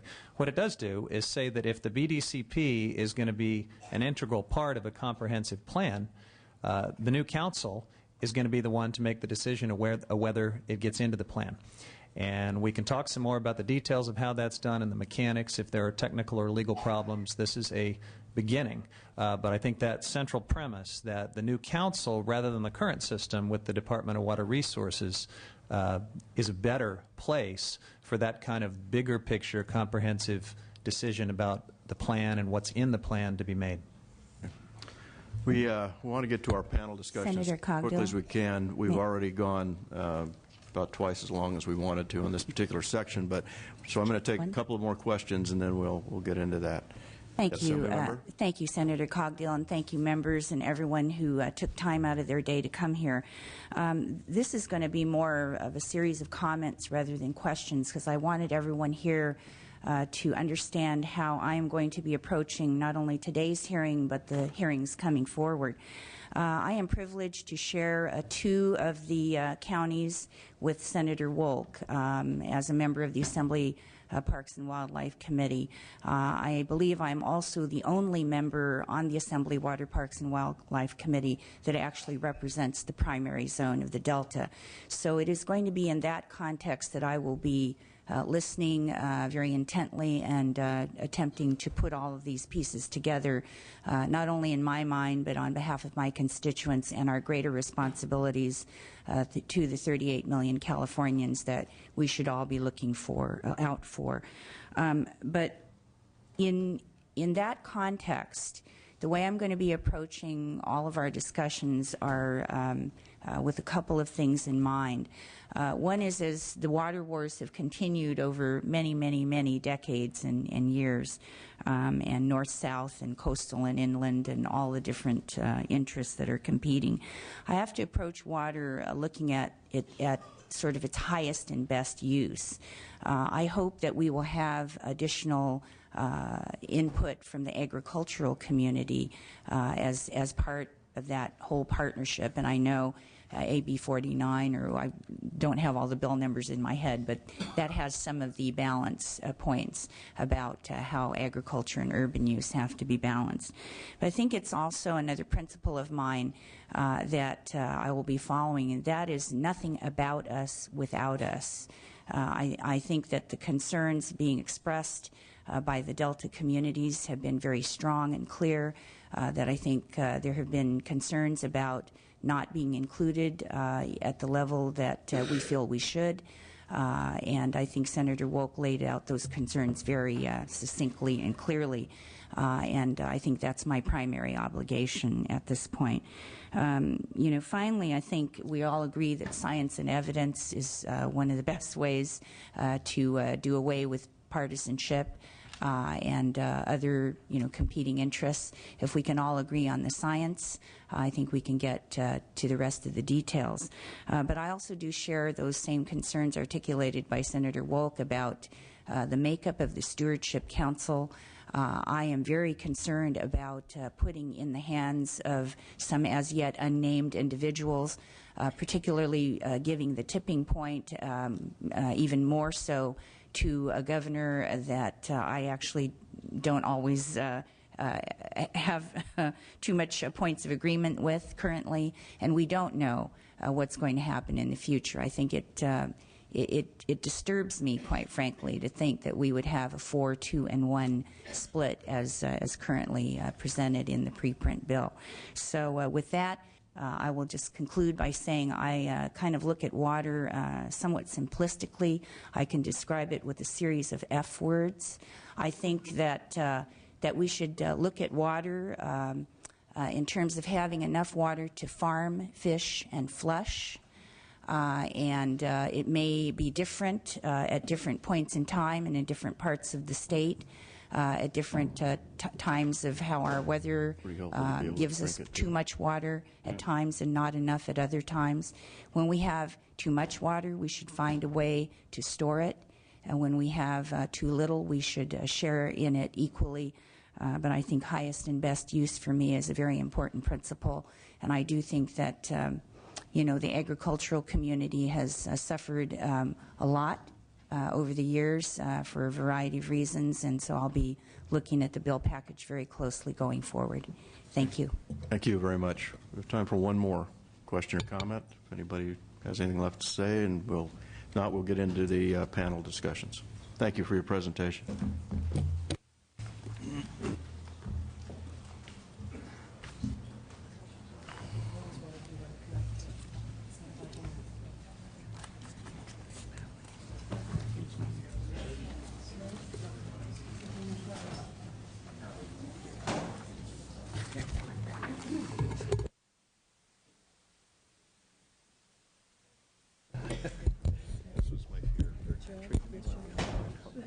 Questions out of the way, or their statements. Okay, we're going to move on to the second panel. Thank you, Senator Cogdell, for chairing that one. We're 45 minutes late, but I won't hold you responsible for that. Important comments, though, important issues. Those particular preprint package bills will be discussed more in depth next week. Look forward to additional comments in public or in writing regarding that. And now we're going to be hearing from different perspectives. This panel is from the administration's perspective. And we're going to hear from first Lester Snow, Director, Department of Water Resources. Thank you. Or whatever order you feel most comfortable. That is the order. Chairwoman Pavley, Chairman Huffman, members of both committees, thank you for the opportunity to discuss again this critical issue of California water management's future. I am joined in order to effectively and I think quickly lay out the administration's views and interests in the bills that have been put forward. I'm joined by Joe Grainstaff, Deputy Secretary for the Natural Resources Agency, and Don Cook, Director of the California Department of Fish and Game. I want to start with the context into which these bills have been introduced. And some of that has already come up in your robust discussion this morning. Governor Schwarzenegger, for more than 3 years, has indicated that the status quo doesn't work, that the system is broken. So there is no question about that. And I think, as Chairman Huffman indicated at the beginning, while that may be a question to ask of people, anyone who believes that the status quo is working doesn't understand what's going on. As a result of that, the governor has consistently, again for over 3 years, proposed a comprehensive approach to deal with the water management challenges in California. That has always consisted of 5 elements. Statewide conservation, which of course is queued up in this package. Second, the need to fix the delta, and that has always meant fixing the ecosystem and water supply reliability. The third element has been regional investment. Some of us geeks in the water world refer to it as IRWM, Integrated Regional Water Management, and it means a portfolio approach for regions to deal with their water management needs. The fourth element, again, consistently has been the need to increase statewide storage, especially as we face the challenges and the vagaries of climate change and the loss of snowpack, more erratic storms, as well as ecosystem issues. We need to provide additional storage, both ground and surface. The fifth element has always been and continues to be the need for a water resource bond to fund the various activities that are needed to stabilize our future. The Delta Vision Task Force and the Delta Vision Cabinet Committee that followed on the task force's recommendation put a finer point on what fixing the Delta means. Specifically, I draw attention to two issues: the co-equal goals that they laid out and did so very articulately, and the need for alternative governance. As such, the administration has supported the concept of developing a council to deal with the issues of the Bay Delta system, and, as importantly, to develop a comprehensive Delta plan, which includes but is larger than the Bay Delta Conservation Plan. The bills, while they present and represent a considerable effort, bipartisan effort, bicameral effort, they provide a framework on some of the issues that plague the system. The package is not complete and does not address some of the issues that are most important. The omission, and I'm pleased to hear from Assemblywoman Caballero that there's work going forward on a bond. It has to have a bond as part of this package. It's not acceptable to put these programs out and not have a method of funding the kinds of investments we need in California. The other issue of concern in general in the package is that the bills appear to establish additional obstacles which may in fact delay and not expedite some of the actions that we need to protect the ecosystem and protect the economy of the state of California. Time is of the essence. As many people have said this morning on this panel, we have discussed this for a decade, and we have discussed it in this administration for 4 years. There's no reason to not shape up the package, add a bond to it, and get it done before the end of this session. At this point, I'd like to turn it over to Joe Grindstaff to hit a few of the specific issues in the package itself.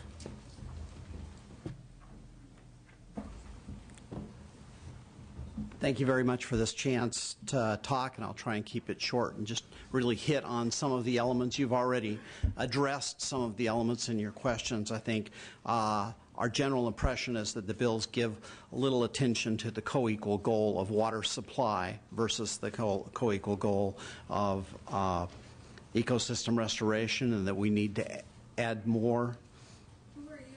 I am Joe Grindstaff, and I am the Deputy Secretary for Water Policy in the Natural Resources Agency. Sorry. A second significant concern is the imposition of a requirement to certify the EIR by an entity not involved in the preparation of the document, or involved, in fact, in the notice of determination that would follow it, or the implementation of the project that is proposed. The additional requirements for approval for conveyance. It seems like we're saying none of the processes that we have in the state are effective, so we want to add more process to get to the end point, and that seems very likely to delay things, and that's something we have significant concerns about. Another concern is in the bill where it says that the council would develop regulations for enforcement of consistency with the plan.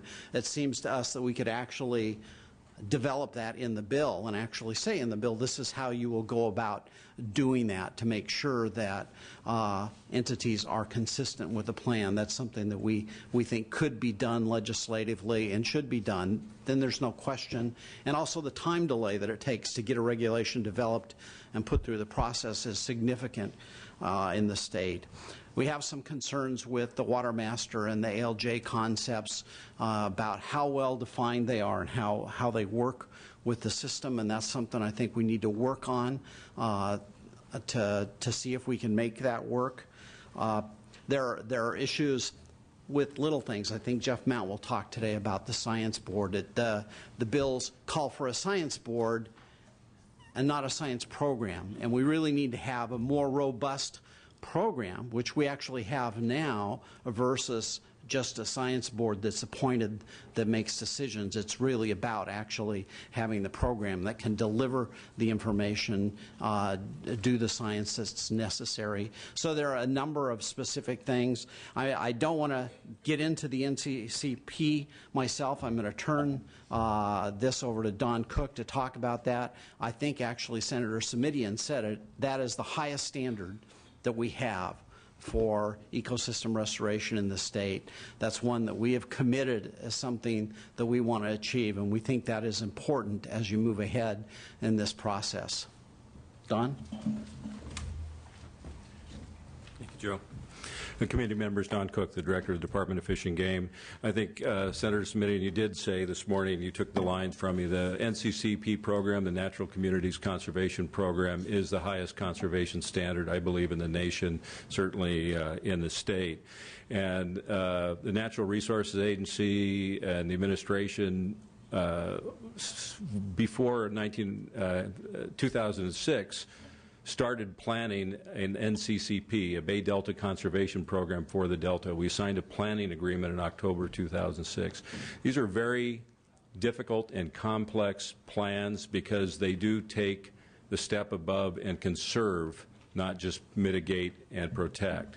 And so in the state right now, we have 12 plans that are functioning, up and running and working. We have 37 plans that are in the development stage, some of them very close to being implemented, some of them in just their infancy. So these are complex documents. It explains why it's taken the time that it has with a very diverse group of stakeholders at the table to develop a natural communities conservation plan for the Delta that protects the communities within the Delta and meets the co-equal goals talked about in Mr. Eisenberg's Delta Vision document. So my plea is that we're in the 9th inning of that game. We have spent a lot of time. We have a lot of hard work to do yet to finish that plan.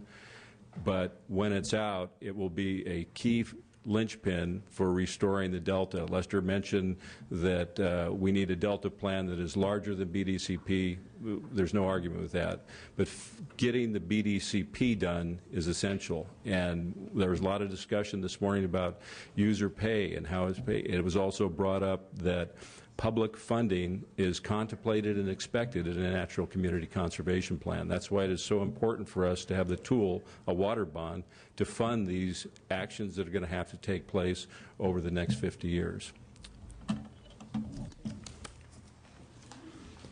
Thank you for your comments. That was actually perfectly timed. It took about 10 minutes of that. And so let's open it up for questions from members to these three panelists. Appreciate your presentations, and we've taken notes, Mr. Snow, regarding the EIR certification. But let me start off with the BDCP, and someone give me a timeline and an update. Originally, the draft was going to be forthcoming a couple of months ago. I'm not sure where that is. And let's hear a little bit how your timeline process is going on the BDCP, the EIR and certification process, and how that fits in with potentially a governance council. Well, I will start off, and Joe and Don can add in. You may be aware that the Bay Delta Conservation Program has posted on their website a public draft of what they call Chapter 3, which is a major part of the conservation strategy. I mean, it really starts laying out not only the basic elements, but actually lays out operating criteria that might affect how the system is operated. The plan, as I understand it, is that by the end of this year, it's still the target to have a complete draft of the Bay Delta Conservation Plan. That is essential because it completely informs then all of the work that needs to be done in the EIR, EIS. And Fish and Game cannot certify that we've met the criteria of an NCCP until we have a CEQA document to cover that. Joe, any other timeline issues? I think I should probably mention that the where they are in the process now is actually doing the modeling of the different scenarios. So they have actually kind of narrowed the range and said, this is the kind of restoration that we're looking at doing. Now there are operational scenarios, and they're doing that modeling. That modeling work will then lead to them being able to say, this is what we think the future operations should be in an NCCP in order to meet the targeted recovery of the species. So they don't actually know the numbers for Assemblymember Fuller. That even in the NCCP process, they don't yet know what the numbers could be under that until they complete this work that they're currently doing. But they are working on that now. Senator Woke, you had a question? I'll follow up on that. Has the department, in your modeling, let's go there first, and then my general question is whether the department's ever conducted any kind of study to determine what the needs of the Delta are. And then, Joe, following up with you, what are you modeling for the needs of the Delta in all that modeling about the diversion? Also. Well, on the first question, there's been a number of processes that we've engaged in that go to that issue of the needs of the Delta. And that's a term that gets used fairly loosely, but it needs to be defined considerably. And it is being defined in the Bay Delta Conservation process in terms of the at-risk species that there's an attempt to recover, as well as, at this point, the more loosely defined issues of what do the terrestrial species need. So that actually is all part of what's going on at this time. We've done a lot of analysis of flows, of salmon survival rates. So it kind of depends on exactly what you mean by that question as to how much we've either done or worked with other agencies in regard to. So the modeling that's going on now, as you're probably aware, and is on the Bay Delta Conservation Program website. They've identified habitat restoration areas. I think they call them restoration opportunity areas that have been mapped for the different kinds of habitat. There's been a work done on how much water is needed to support that expanded habitat. And if you change the conveyance structure, how much water needs to be bypassed any diversion point into the Delta. So there's a wide range of things that are currently being analyzed as we speak. So for example, they are modeling what different bypass flows would be in different conditions at different times of the year and different kinds of water year types. They're modeling to see what the impacts on the species would be as best they can. And I'm not an expert in the details of what they're doing, but it's very, very detailed modeling, trying to say, okay, if we operate a system this way, would it be possible to recover these species? Because that is the objective of an NCCP. So it's not only, probably let Dawn talk. So it's not only the, I'm concerned about the water quality issues. It's not just the supply and amount. They are modeling water quality along with that. Water yes, quality, they are. which standards which have not been met. Absolutely, they're modeling water quality. All right. My name is Joe Grindstaff, and I'm the Deputy Secretary for Water Policy. And I just have one further question, Lester. It was raised here, and I can't remember who raised it, but what's the latest cost estimate for the conveyance options? And now, what is this business with a tunnel? Yeah, I think probably the most accurate answer is we don't have latest cost estimates because we're still developing what alignments would look like, how much restoration is needed. And you've raised a point of a recent response to a lot of public comment that we got, especially in the Delta, about how disruptive a canal would be. We're actually looking at completely tunneling under the Delta, which would significantly reduce restoration costs as well as community disruption. And we just, at this point, do not have updated cost numbers. Thank you, Madam Chair. Cogdill. Senator Cogdill. Thank you, Madam Chair. Thank you all for being here this morning. I would guess that conservatively combined, you probably total over 100 years of experience working with the water system in the state of California. Is that combined, I said? About 85 of it's Lester. Yeah. 20 years ago, I was a child.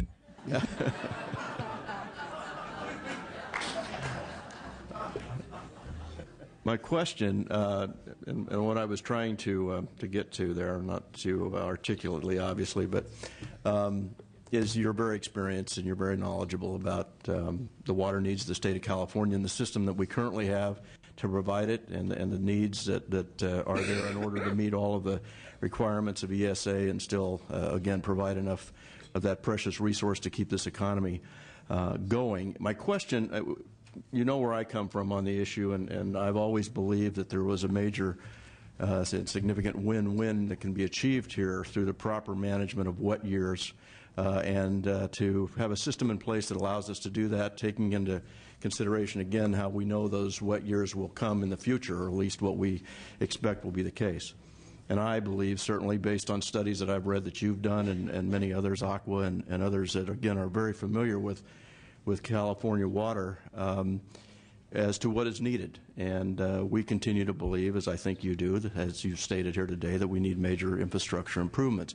And I guess my question as it relates to the environment, since that seems to be the focus of the bills that are before us now, and again, you've heard the comments about whether or not that represents any kind of a comprehensive solution to our problem or not. But that being said, one of the things I've always felt important about the infrastructure improvements that we have envisioned are their ability to provide a better situation, if you will, to help us to actually improve the environmental realities that exist. And I'd like you to speak to that. How do you see them, these improvements, being integral to that effort of, again, trying to improve the environmental realities that exist today in the Delta? Appreciate the question, and I think a couple of things. It's important to remember, as a representative with Fish and Game with quite a few years under my belt, is we are users of the state's antiquated water system, one built in the 60s. We use it to transport water for wildlife refuges north and south of the Delta. We use it for our eco reserves. So right now we're suffering some of the same issues that other people are suffering from with a water system that's not been paid attention to for the last 20 years. I think as you see what we have in front of us with BDCP, and a larger opportunity is to look at things that folks didn't even think about when the structure was built, climate change and other activities that allow us to not necessarily restore the Delta to a pristine situation. I think you're going to hear today that's probably not possible, but a way for us to really provide conservation levels for natural communities in that Delta at the same time where we're providing reasonable and beneficial use for that water. So I think we have that opportunity there. We have some tough roads. Joe talked about the modeling that's being done. We're also looking at the things that we know that will be impacted from terrestrial species, both from any kind of action that occur in the Delta, but also with no action in the Delta. Do these bills accomplish that, though, without the infrastructure piece? I don't see how we can restore healthy ecosystems in the Delta without paying attention to the reality that our water system is old. It hasn't been modified since the 60s, and we have 38 going on 50 billion, pick your estimate of folks. I mean, no director of Fish and Game is ever going to change the fact of where people are in this state and live. I think what my goal is to make sure that we are conserving fish and wildlife in spite of all the various factors from climate change and use of water that is occurring. So yes, I think if without dealing with the infrastructure, we're not going to be able to fix our water supply. It's a Band-Aid. Thank you. Okay. Lester, did you? Last two questions. Well, Lester, I would like him to comment on that question, please. And I'm going to try to move this along. Then it'll be Senator Huffman, excuse me, Assemblymember Huffman and Senator Simitian. Briefly, trying to wrap up this panel within the next 4 minutes. There's been a lot written, I'd say, over the past 4 or 5 decades that the worst place you could put an economy's water supply is in an estuary. And that has only gotten worse. So in my mind, there's no question that you cannot recover the kind of environment that Californians want and without changing the infrastructure. And I'll add one more point to this in terms of the current approach of dealing with the endangered species only through biological opinions, only on one stressor. We have all, and I think that applies to everyone in this room, has had this concept that we need to take advantage of the wet years and hold water over for the dry years. The way that the two biological opinions work for salmon and for smelt that are not closely enough coordinated, we would not be able to fill south of Delta storage during a wet year like 2006. And when we hit the fall after a wet year, so think of the fall of 2006, and then 2007 was a dry year, we would have lowered our upstream reservoirs with those two actions. And so we would enter a dry year with low south of Delta storage and low north of Delta storage.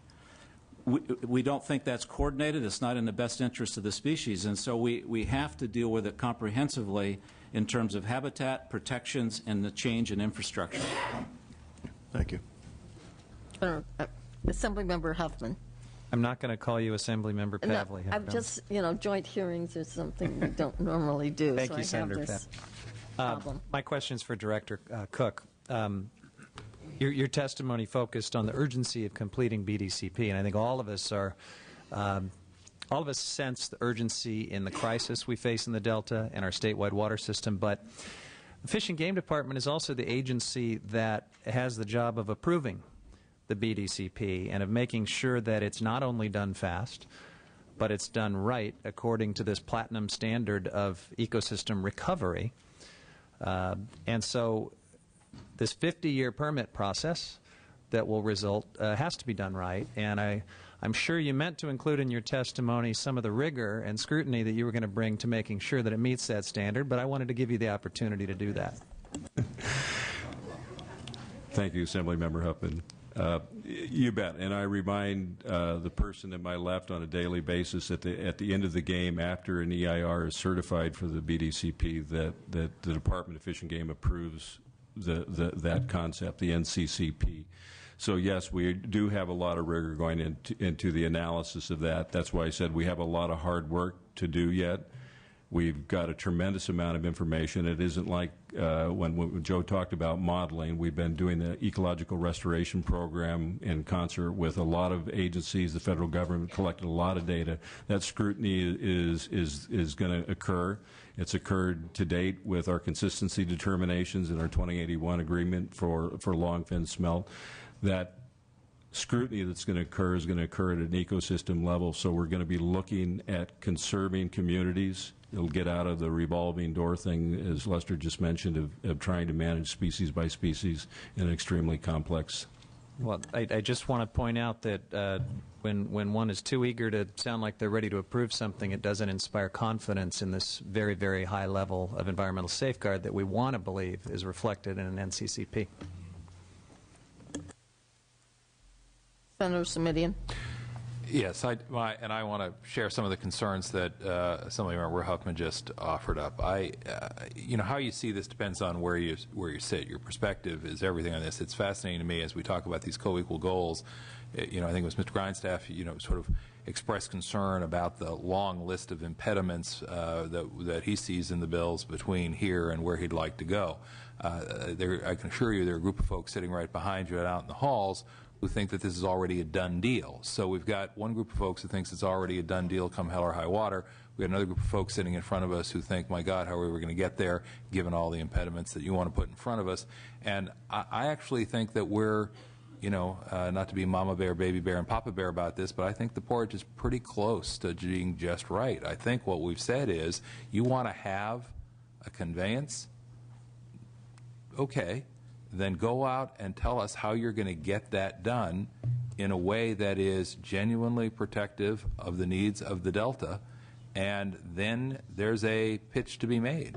But until and unless you do that, it's going to be a non-starter. And that's why, as someone who is sympathetic to the need for addressing the conveyance issue, I have been frustrated, frankly, with the administration's notion that somehow you can march off down that path towards a conveyance without taking the more comprehensive approach that I think the 5 bills take. So I hope you will keep that in mind as you go about your work.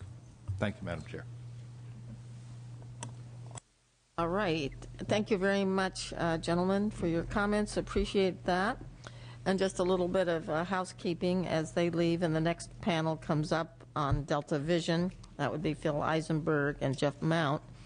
My intention is to go through this panel, and then the next one, panel 2 on Delta interest through the counties, etc., and then break for lunch. That'll put us at about 12:15, and then come back with no longer than 45 minutes to an hour for the afternoon session. So 5 minutes each, Mr. Eisenberg. This is going to be a challenge, and the good news is we've read the plan. We thank you for your efforts. 18 months of work really sort of brought us to where we are today, moving forward. And so thank you very much. Various chairs, committee members, thank you very much. Pleasure to appear before you once again. I have the painful duty to report that although you deal with the budget many times each year, you only get a chance every couple of decades to do fundamental policy on the big social issues, health care, water certainly among it, education policy. Those complex issues, at least in California history, are ones where legislatures tinker with it repeatedly, but the chance for a major change, the adoption of the Master Plan for Higher Education in 1960 is kind of a classic illustration. Those only come occasionally. They are not helped by waiting. They are filled with discussions of endless queries. Well, I want to know how this affects me. I live on this street in this area of the state of California. Tell me what it's going to cost me, and until you can do that, nothing can be done. You face one of those incredibly complex social problems that are not easy to resolve. One thing is clear. If you manage to do nothing at all this year, a lot of people will be mad at you. And if you do something significant, a lot of people will be mad at you. California and America composed of groups, collections, and individuals, each of whom believe that they have pretty clear answers to everything, and that's me included. And if you just do what we told you to do, everything would be okay. But of course, everyone has different ideas. The Delta Vision process is one that, it seems to me, calls on the legislature to make some pretty fundamental decisions. For 29 years, policymakers, 6 governors, I think it is, and hundreds and hundreds and hundreds of legislators have been unable to crack this water ecosystem puzzle, just unable to crack it. Sure, we go out and we ask the voters to borrow and spend money on bond issues periodically, but they are bond issues largely unrelated to a coherent policy. And you can spend more money, but if it's not related to a policy, it's hard to figure out if you're going to make a major change. We were asked to review the preprint bills before you. I understand they mirror the other bills introduced, and I'll do that. Let me just make one observation. You've heard me say this before, but I want to say it again. The water supply in California is static. We've got 124 years of recorded history. It's not growing. It is not growing. These tensions, the struggles about how to provide water for people, for farms, for the ecosystem, they will go on as long as we live. And the second thing is, we're not yet very serious about conservation. Sure, some people are, some water districts are, but by and large, you look at the record, and statewide, we are not very serious about it. So the real question is, and the Delta Vision Task Force started with this mandate, and we think it's the right one. This is a California problem. It is not a regional problem. This is a statewide problem. It is not a neighborhood problem. It is not a district problem. Sure, the concerns of a district or a neighborhood or a region are vital and essential. But unless you deal with the statewide problems collectively, not much is going to happen. For 29 years, we've argued waiting for one side or the other to fiddle around with it and win. That's not going to happen. We make the following recommendations to you on the package of bills. By the way, these bills are closer than you think, but each one of them need to be changed. We decided to offend all the authors uniformly by this. Recommendation 1, Mr. Simitian, you're up on this one. The definition of the co-equal values. Most of the water world grudgingly in some cases, is convinced that co-equal values is a useful end to 40 years of posturing, yelling, and arguing about whether the ecosystem is secondary in value or not. Go back to the definition we did. Don't add the other language that tries to expand the definition. Governor said that in his letter to you this morning. We concur with that judgment. That's the single most important thing you can do. That will help drive policy for state agencies. Secondly, we suggest to you if these are statewide problems, the appointment to the new governing body should be made by the governor to reflect statewide interest, and they should be confirmed by the Senate. I understand the arguments for putting regional or economic interests on that. We received the same request in the times we studied. We rejected that because the allocation of voting responsibility to interest groups is why you find yourself in the dilemma today. Number 3. Mr. Eisenberg, could I ask you a favor? We've got these all listed here, and I don't mean to be disrespectful. We're going to read through them very carefully. Do you want to highlight just a couple of those 10 for us? Because we're in. Yeah, I'll do things that are not as clear. Put in the statute that the.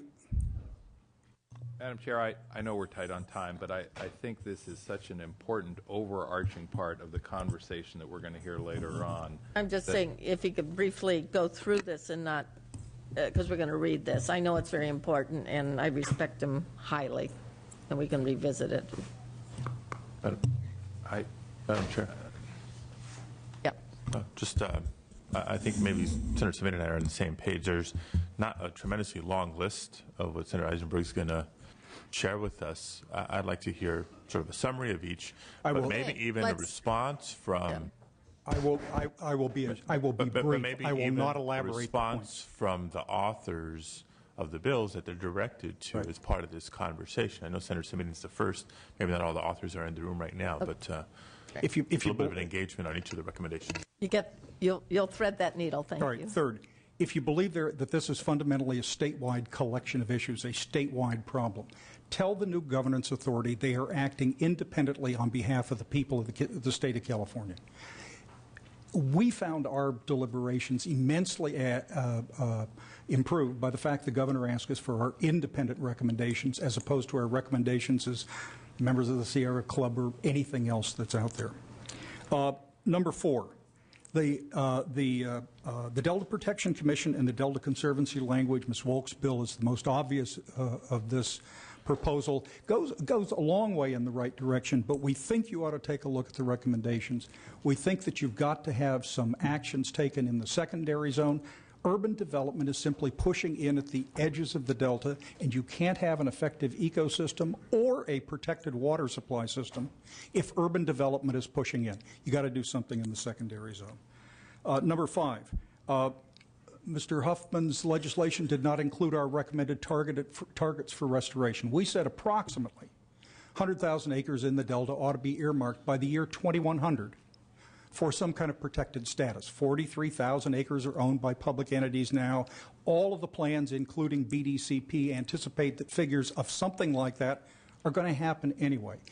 Agencies cannot be expected to act decade following with new directors every 6 or 8 years unless you have a goal out there that at least is a target to shoot at. That's the kind of legislation that's full of your conversations earlier I thought were quite interesting.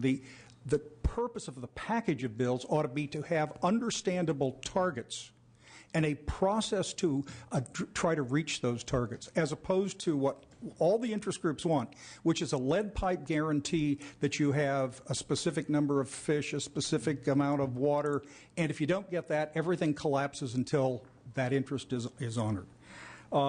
Number 6, the new Governance Council has to have some ability to say that state agencies are or are not conforming to a Delta plan. I mean, if you want to do a plan, it ought to affect behavior of agencies.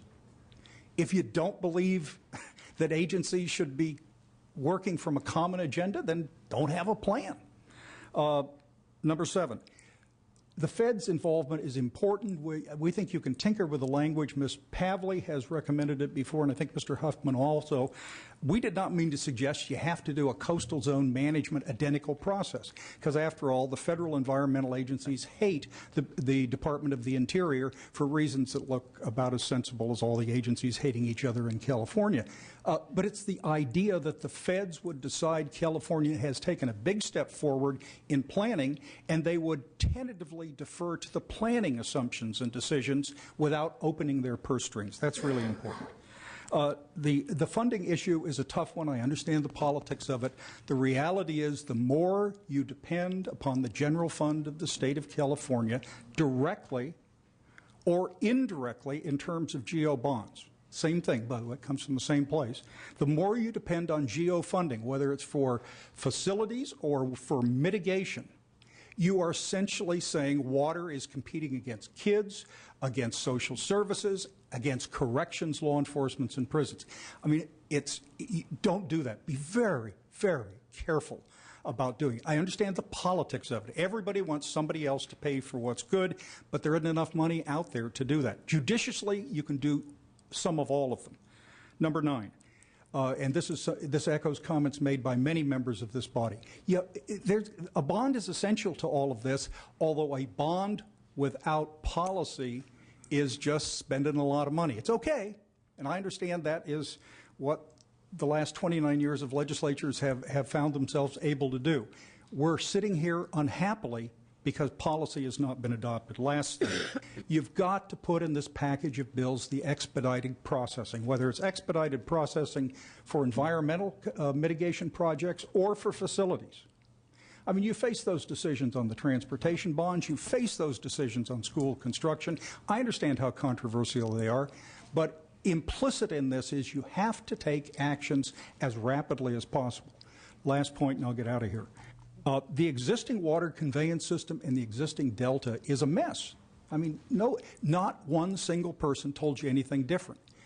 You've got to go in there and protect the existing water export system for the 10 or 15 years Senator Cogdill mentioned it takes to get facilities done. I mean, you need an insurance policy. You need an insurance policy. The expedited processing of some of that is essential. Now, I think by doing all of those things, we have made everybody here unhappy to some extent, which was not our deliberate purpose, but it's not a bad outcome. It's an honor to be here. Thank you very much, Mr. Eisenberg. Excellent job again on your 2 years of efforts on this. Welcome, Mr. Mount. You're going to talk a little bit about the Independent Science Board. I'm going to, and I think the headline here is a little bit. I'm sensing some urgency on time here, so I will keep it very, very brief. First, I want to answer, I should call you Assemblator Huffman's question. The answer is no, and we can move on from that. The Delta is not sustainable. We have answered that question. There is no credible science out there that will show you any other alternative. The answer is simply no. Okay, so we can dispose of that. I'm here with 2 hats. I'm going to be real quick about it. The first hat I'm going to wear is as chair of the CalFed Independent Science Board, chair for and participation in a number of years. And then the second hat I will give is as an independent scientist with no dog in the fight here, no dog in the hunt. The Independent Science Board has repeatedly warned, and I want to reemphasize that if you do not have credible science backing up the decisions that you make, that your decisions will always be placed in doubt. What we're starting to see now, particularly with the cuts in the budget that we had this year, is that nature abhors a vacuum, and where there is not strong, credible science, the blogosphere moves in. So now we have the bloviators of the blogosphere defining science. This is not peer-reviewed science. This is not science that is credible by any scholastic measure, but it's starting to actually herd decision-making. You have to have a strong, centralized science program. And as the bill currently stands, particularly the Simidian bill, it's not there. Okay, the Independent Science Board reviewed the recommendations made by Delta Vision and made suggestions to the Delta Vision Committee, I'm proud to say, which were ignored. So I got to tell you, your current structure that you have, which is essentially a science board, will not be functional. Boards don't work well like this. Like the State Water Resources Control Board would do a lousy job of delivering the science that you want. So what you want is strong, independent science from a science program. You need a science program which has a lot of centralized authority. So I encourage you strongly to look at what the recommendations that we've made. I've turned those in so you can take a look at it. You need a strong centralized science program which has enough clout and funding to control the agencies and direct the agencies in their investments. And to make that work, you need two other components for that strong centralized program. The first thing you need is an oversight board. This may be what you had in mind when you were originally doing that. You need somebody who presents assurances to the governor and to the legislature and to the people of California that the science is being done well and is credible. The second aspect you're going to need in this is a very strong lead scientist. Programs like this across the country and throughout the world work well if you have somebody to hang. And I mean that in all sincerity, that somebody who wakes up every day worried about this and is the lead scientist. Boards tend not to work well that way. So that's the first recommendation that I have. Now let me change hats real quick. Because I have reviewed this, and I'm a member of that PPIC group, which had, and one of the authors on that, which had so much influence in the thinking that was done, and for the last 4 years have been beating on this issue of non-sustainability of the Delta as we know it today. The peripheral canal sucks all the heat and light out of discussions, and I want to just add a note of caution in my reading of these bills. The Delta, which the language is in there noting that it will evolve and it will change. Change in the Delta is not going to take place through a peripheral canal. Change in the Delta is going to take place through modifications of the 1,100 miles of levees that you have within this system.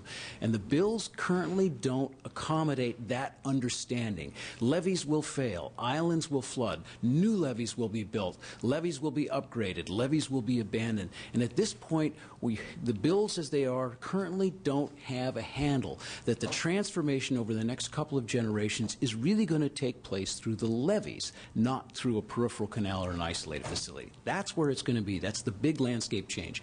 And we have a mix of federally authorized levees and privately owned and privately maintained levees, and we currently do not have the ability to manage those. That is, the current flood board, you know, they're AWOL on about 2/3 of those levees. In fact, I don't think they're all that interested in the Delta anyways. You have DWR, which is paralyzed at this point of what to do and how to prioritize investments, and that the statement prioritize investments means that you will not make some investments somewhere and will have to accommodate those changes that come out.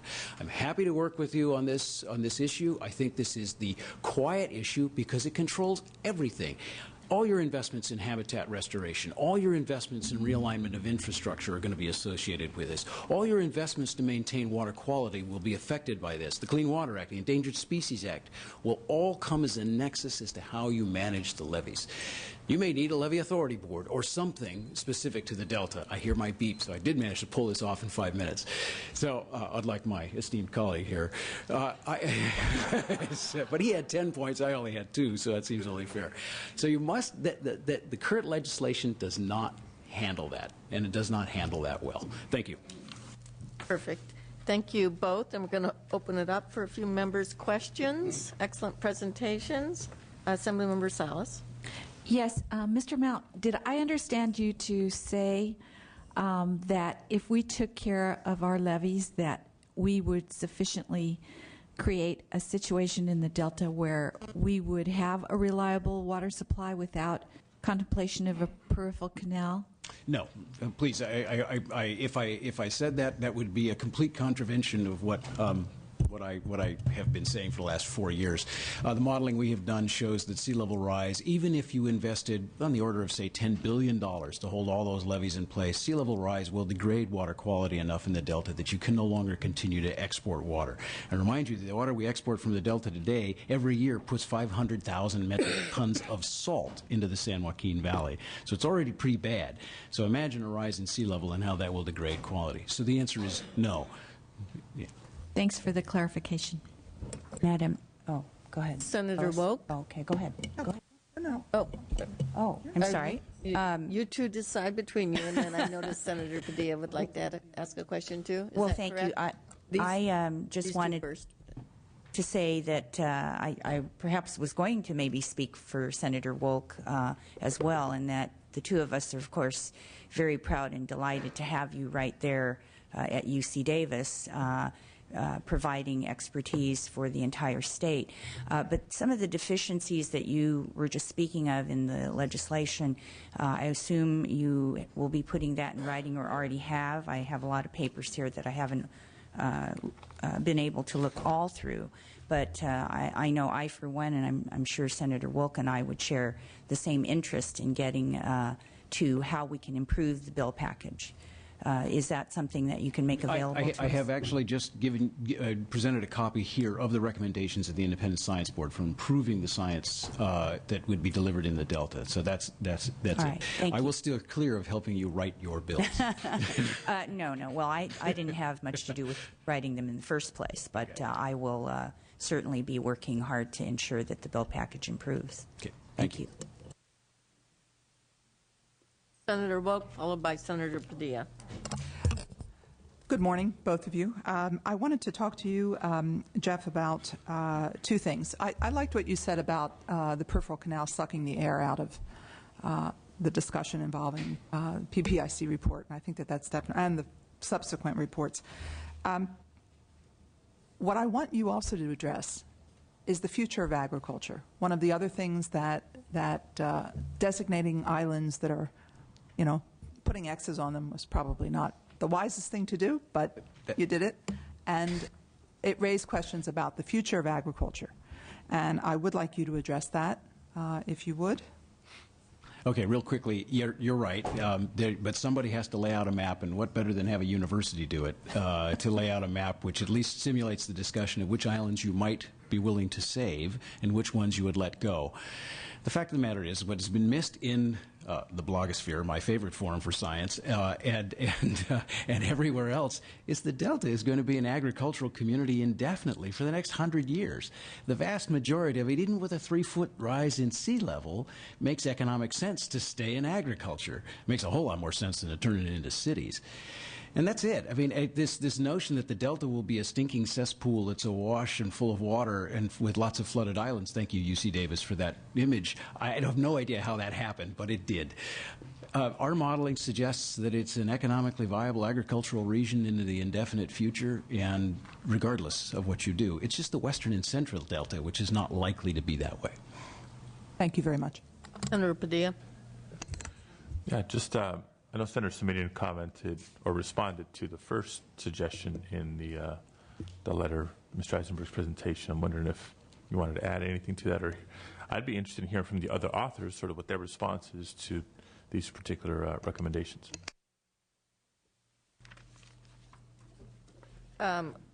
Perhaps, and then we'll get to Mr. Berryhill, and then we'll move on to the next panel.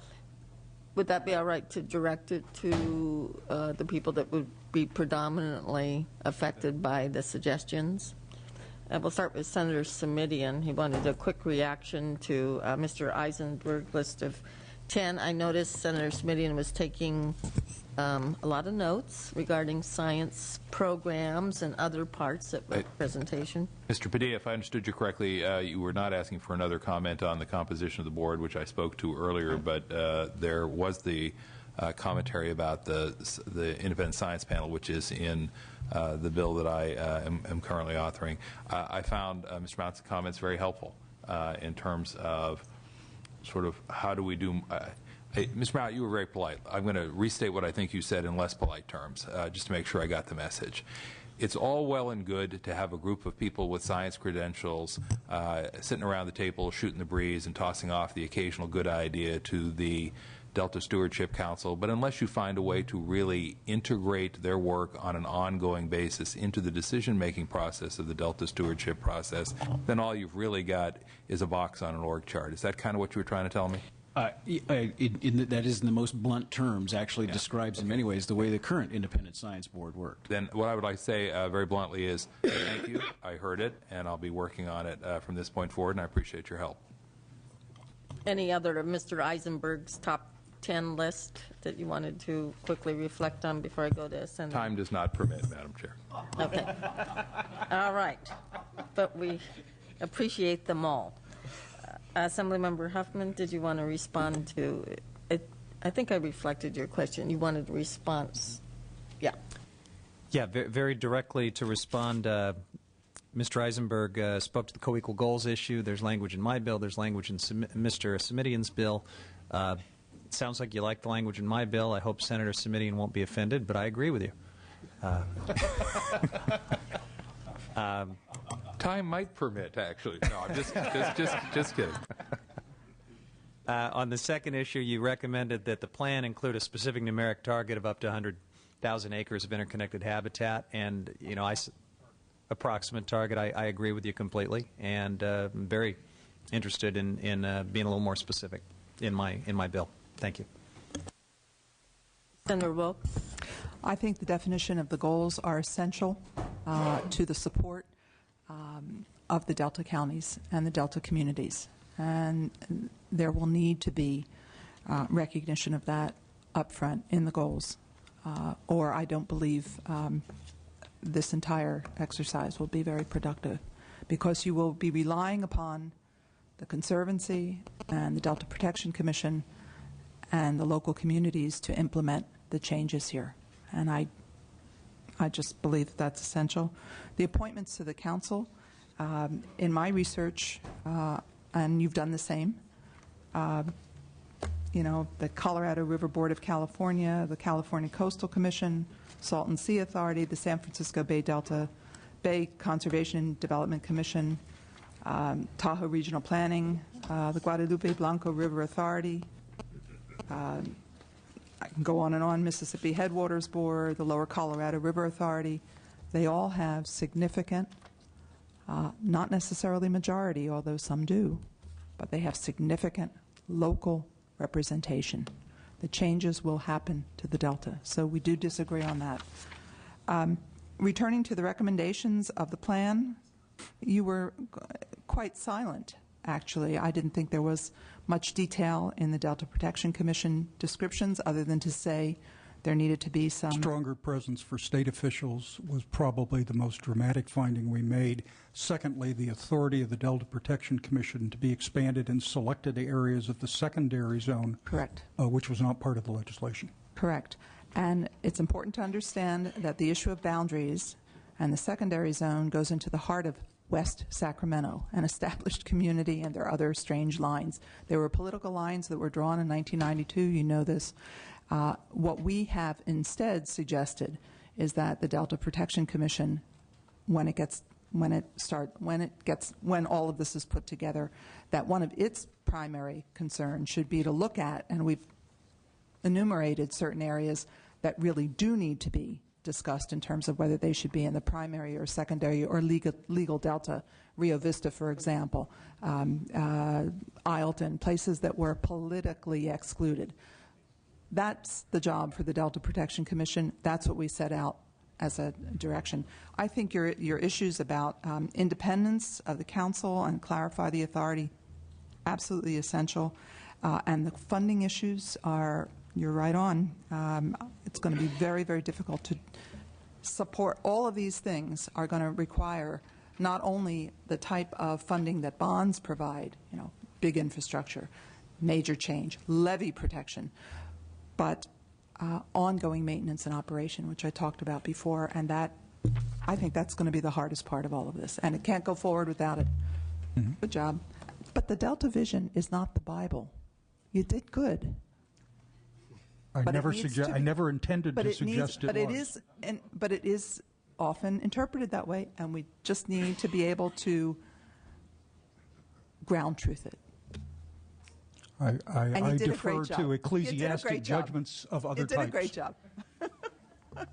Before I go back and recognize Senator Simitian for the last comment here on this, I'd like to say, Senator Padilla, the areas that will need ongoing discussion to maybe get to the heart of your question is number 2 on the makeup of the council. Of course, the best and the brightest on that council is my objective, but I know there's some sensitivity on where they're from and agendas and local participation. That's going to be an ongoing discussion over the next few weeks. Also, the funding mechanism, item number 8 there, is going to be an ongoing concern. There is going to be pressure back and forth politically and other reasons on large GO bonds just because you have to pay it out of the general fund and competing interest. Are there other options, revenue bonds or other ones to finance this? Financing is a critical part, whether it's the science panel or a lead scientist or all these other components here. I'm personally interested in trying to pursue areas of consistency review through the Delta Plan. Once it's adopted, state and local government actions, local agencies all have to be consistent. And how do we bring the federal government into this? The model of a CZMA, better name maybe Delta Zone Management Agency, for consistency review may be the best vehicle for providing the federal government relationship with the new Delta Council. So that's going to require some ongoing work. But I think this is an excellent list for sort of helping us focus during the next few weeks. Senator Simitian. Thank you, Madam Chair. And since this issue popped up, on the issue of Delta Stewardship Council and who ought to be on it and how many, I am fundamentally sympathetic with the argument that Mr. Eisenberg offers. Here again, there is a balance to be struck. I pressed earlier for independence. I pressed earlier for not having sort of, designated warriors representing designated regions or interest groups. I continue to think that is the right way to go. I was ultimately persuaded that for the folks in the Delta to have a surety that their voice was heard on such a body, having the chair of the Delta Protection Commission participate was a reasonable way to provide that assurance. I don't support, wouldn't support, going farther than that because I do think it's supposed to be a statewide perspective about a statewide resource. And that's the balance that we're trying to strike. The part, though, that I want to focus on in this conversation is this would be a different conversation if we didn't have a conservancy proposed where 5 of the 11 members, if I recall correctly, are local Delta folks. This would be a different conversation if we didn't have a Delta Protection Commission proposed where a majority are local Delta folks. This would be a different conversation if there was no one on the Delta Stewardship Council who was local Delta folks, but we've now made a unique opportunity for that voice to be heard. And further, there is nothing that precludes any of the other 6 folks from happening to be in the Delta if they have the right set of skills and the willingness to address these issues on a statewide basis. I have been very impressed with the arguments of folks from the Delta and their representatives in the legislature about the importance of those 500,000 people. But I do ask that they be equally impressed by the importance of the other 37.5 million Californians who are dependent on this statewide resource. Right, and with that, thank you both very much. And we're going on to our last panel before we break for lunch. This panel is titled Delta Community Perspectives. And we're going to start, first of all, with just the 5 county supervisors coming up, and then we'll have Greg Gartrell, Tom Zuckerman, and Barbara Berrigan-Parrilla follow them. So the 5 supervisors, 2 are only speaking. And it's 5 minutes for the county, so hopefully, I know you've organized yourself. You've had a lot of time back there. So 3 are staying seated, 1 is starting, so a total of 5 minutes. Well, I'll get going right away. My name is Mike McGowan from Yolo County. I do live in the Delta. Joining me today are members of the other 5 counties. Also speaking will be Supervisor Mary Pifo from Contra Costa. We have a letter out of note is this very nice colorful logo with all 5 counties. The cats have been herded and we're sticking together. So we appreciate your giving us this opportunity. I'll get right to it. We've been saying for quite a while that the Delta is not a blank slate. That's our message. There are real people who live in the Delta, many of whom are in the audience today. Matter of fact, most of the people in the audience who are not otherwise getting paid to be here are from the Delta. And any plans that get made or laws that get passed need to reflect the needs of those individuals to protect our livelihoods and our communities. This package of bills reflects that you are beginning to hear us. I do appreciate Senator Simitian's comments in that regard, how he's beginning to change his views. But quite frankly, more work needs to be done, and it's not soup yet. We strongly urge the legislature to complete the Delta program and include clear funding mechanisms for sustaining Delta communities over the long term. It is critical.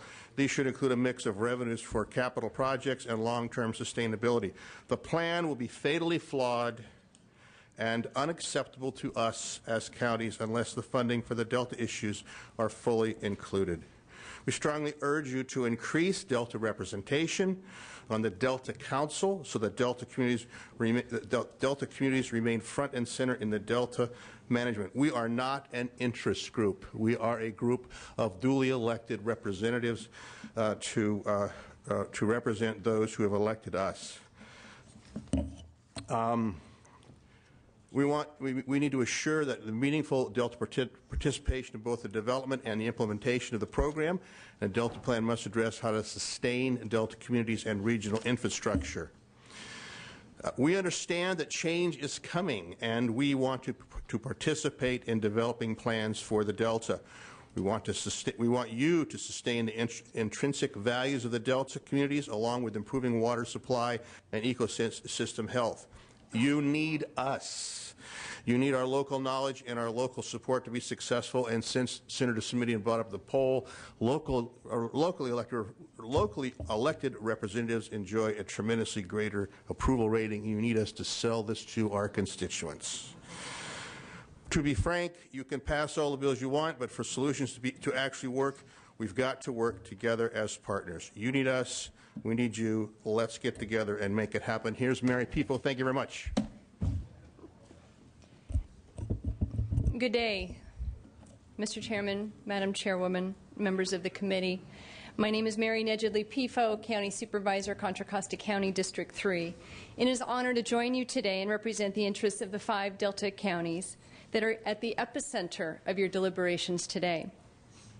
Supervisor McGowan and I are joined by Supervisor Mike Reagan of Solano County, Supervisor Don Natoli of Sacramento County, Supervisor Larry Roostaller of San Joaquin County, and many other Delta stakeholders and constituencies within our region.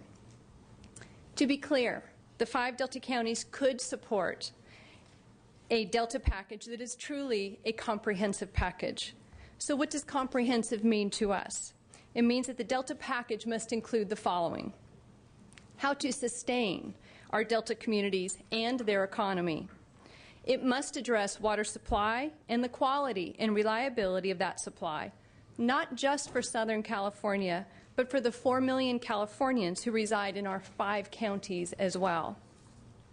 It must address flood control, the critical issue of maintenance of our levees, and the need for water storage.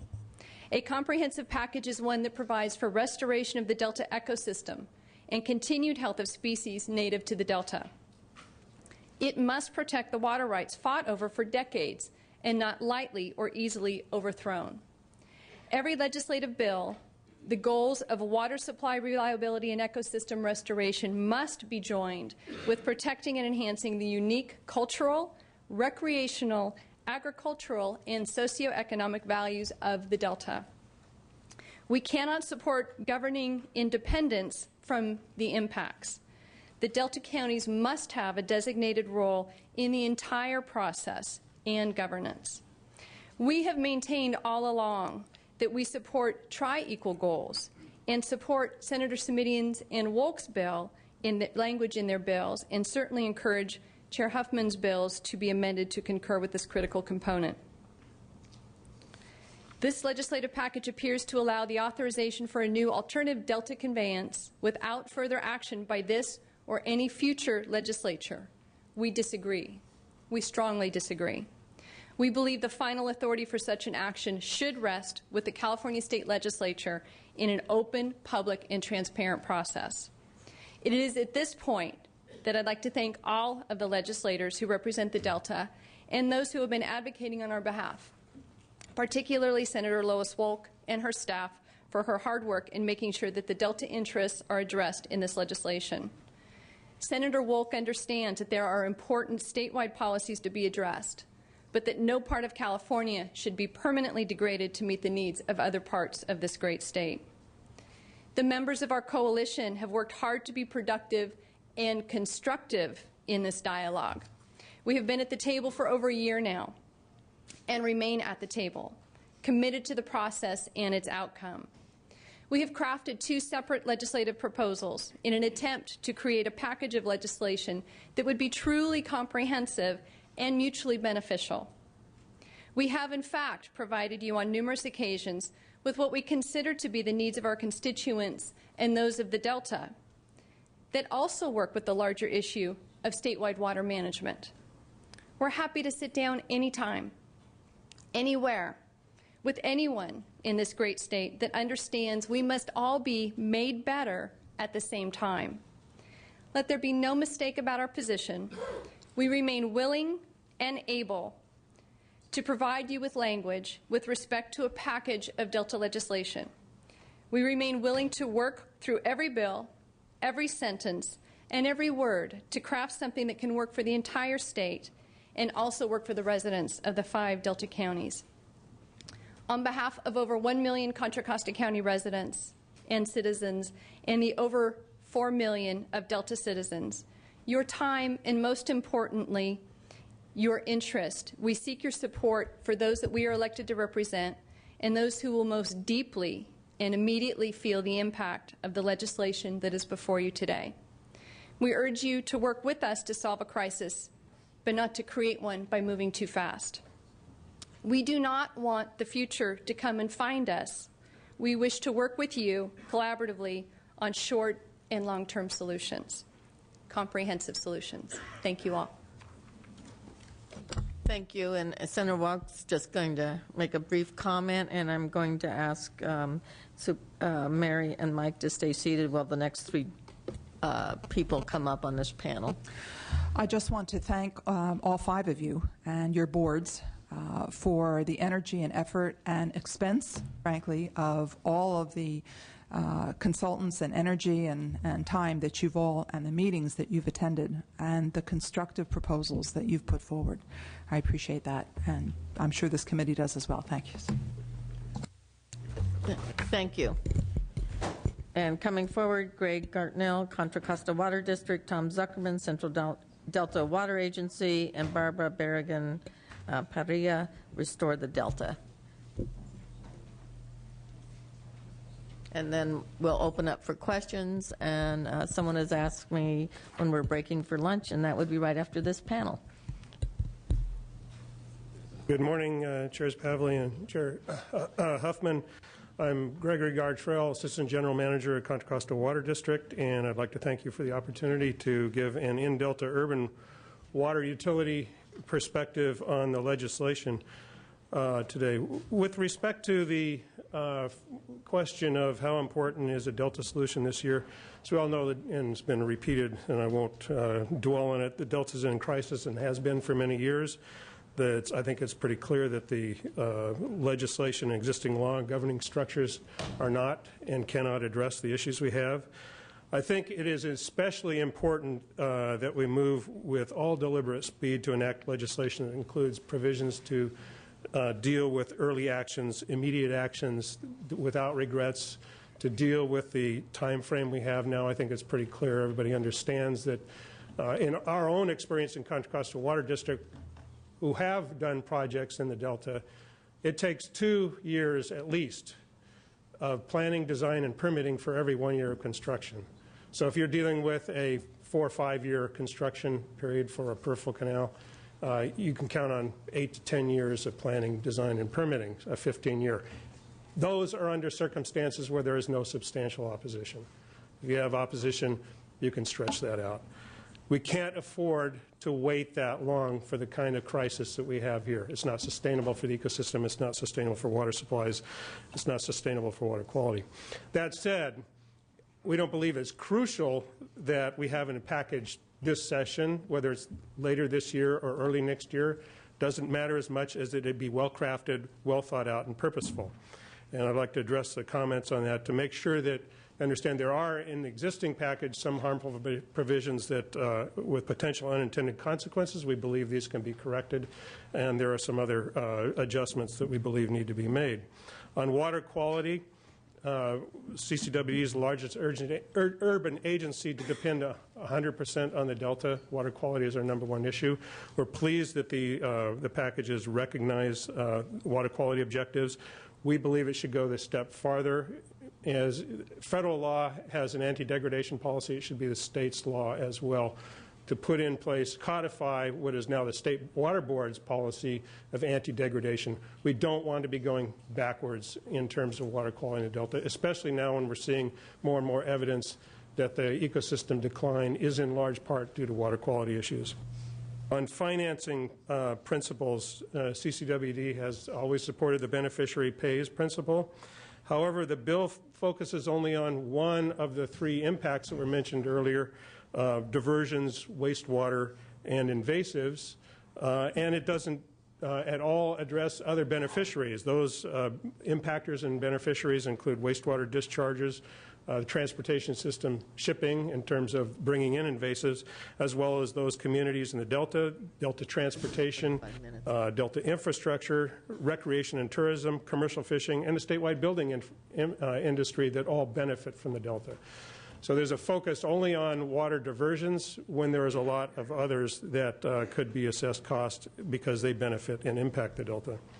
On water conservation, we're pleased to see the changes in the water conservation part of this. We support the 20% by 2020 goal. CCWD belongs or as a signatory to the Memorandum of Understanding for Urban Water Conservation in California. Since 1988, we've reduced our per capita water use by 45%. We use less water today, about 15-20% less water, well, last year, let's say last year, than we did 20 years ago with a 50% increase in population. This year, we asked for 15% conservation and put a penalty on those who use more water than they used in the past. We've already gotten 20%. We think this is doable. There are some refinements. We don't think it's right to assign the same kind of climate to, say, Santa Monica as Riverside because they happen to be in a similar watershed, but those are minor. The 2 most important things that need to be addressed still with respect to ecosystem restoration fees, CCWD already pays, so do a lot of other CVP contractors through the CVPI Restoration Fund. There should be a credit for that if we're going to get another fee on that, as well as credit for the kinds of things that we've already done, fully mitigating our impacts through our permits. So there should be credit for that. And then within the council, there should be, I think, some more checks and balances. We're concerned about getting imposed fees without having a say in that. So checks and balances are that important. Then finally, let me just hit just a couple of areas where we have some unintended consequences. Restricting the state board to not allowing any change in point of diversion would end water transfers until they meet those requirements. I don't think that was it could also end some other projects that are already in place. That is an easy fix. We have some suggestions on that. And then there's a more important one that puts all conveyance in or around the Delta under the council. That's a serious issue. That would, in effect, everyone from Sacramento to Tracy would not be able to repair a water main or add a new connection for a new house without going to the council. That's an easy fix. A couple others on there that we'll put in written comments. And if you have that writing, we would love to have a copy. That would be very, very helpful. I appreciate the specifics on that, and thank you for your testimony. Mr. Zuckerman, 5 minutes. Thank you, Madam Chairman, and thank you for all of you for your patience. This is the largest group of legislators I've ever seen sit in one room for this period of time in my experience. We appreciate it. And I want to start by thanking our Senator Lois Wolk for her attention and efforts on this package, seeking always to protect people, the lands, and the resources of the Delta. Hers is at times a lonely job. She has able assistance now from the Assembly, from Ms. Yamada, Mr. Berryhill, Ms. Huber, and so forth, and we appreciate your efforts. Now let me turn to what we consider to be the fundamental problem, which is how much water and when does it take to protect the Delta and its ecosystem. Unfortunately, we still don't know.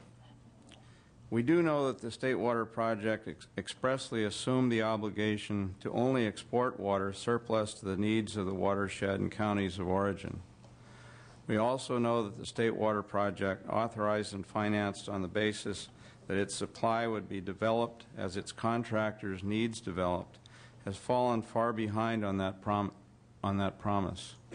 Only the Feather River storage was built, generating no more than 1 million acre-feet of dry period yield to serve in-basin needs, protect the Bay Delta ecosystem, and to supply 4.3 million acre-feet contracted to State Water Project contractors. Another 5 million acre-feet of dry period yield was anticipated to come from projects on the North Coast, none of which were ever built, nor was the water ever replaced from other sources. Instead, the State Water Project has depended upon Central Valley Project supplies and unregulated or natural flow to try to meet the expanding demands of its contractors. The contracts they signed were subject to prior satisfaction of the rights and needs of the area of origin users, which includes the Delta, and preservation of the ecosystem dependent upon Delta's tributaries, which predictably have all but been destroyed as the unregulated flows of the Delta's tributaries have increasingly been relied upon, especially in the drier years, to supply exports to the State Water Project contractors. A very similar explanation also applies to the San Luis contractors of the Central Valley Project on the west side of the San Joaquin Valley. So what are we going to do about it? Are we going to determine the available supply from the Delta after meeting prior obligations and figure out a method of using it, along with other means of developing supply and reducing demand to bring the supply-demand equation into balance? This will require what we call a 21st century water plan, concentrating upon real opportunities to incorporate flood management with available groundwater basins depleted by many years of overdrafting, recycling and reuse of treatable supplies, especially brackish groundwater and waste discharges, and of course conservation. These opportunities will require real money to support the local initiatives that are appropriately focused, and money supplies are no longer limitless. This problem cannot be solved by looking only at the Delta. What we certainly can't afford to do is to commit $10 to $30 billion on a peripheral canal scheme that doesn't increase water supplies at all, and probably, according to BDCP analysis, reduces exportable supplies, which will deplete funds necessary to pay for real solutions to the whole state's problems. With this in mind, we have the following comments on this legislative package. And this is to you legislators. Don't exit the stage now. You can't reliably delegate these issues to others. Policy and finance is your bailiwick and your duty. Too much is at stake to turn these facility and fee-setting decisions over to a small group of political appointees and assume you have fulfilled your responsibilities. Expedite the process of funding real statewide solutions. Don't foreclose real solutions by spending all the available money on a non-solution. Don't roll the Delta. Much of the package before you should eventually be part of the solution, including the good work Senator Wolk is doing to preserve and fund Bay Delta resources, which are best understood and stewarded by people in the area and who so far have been excluded from the process. We need immediate actions to reverse fishery trends towards extinction, including figuring out how to free up bond resources already authorized in Props 84 and 1E and spend them responsibly on short-term actions, including critical flood management actions and finding more efficient ways of moving water for export through the Delta channels.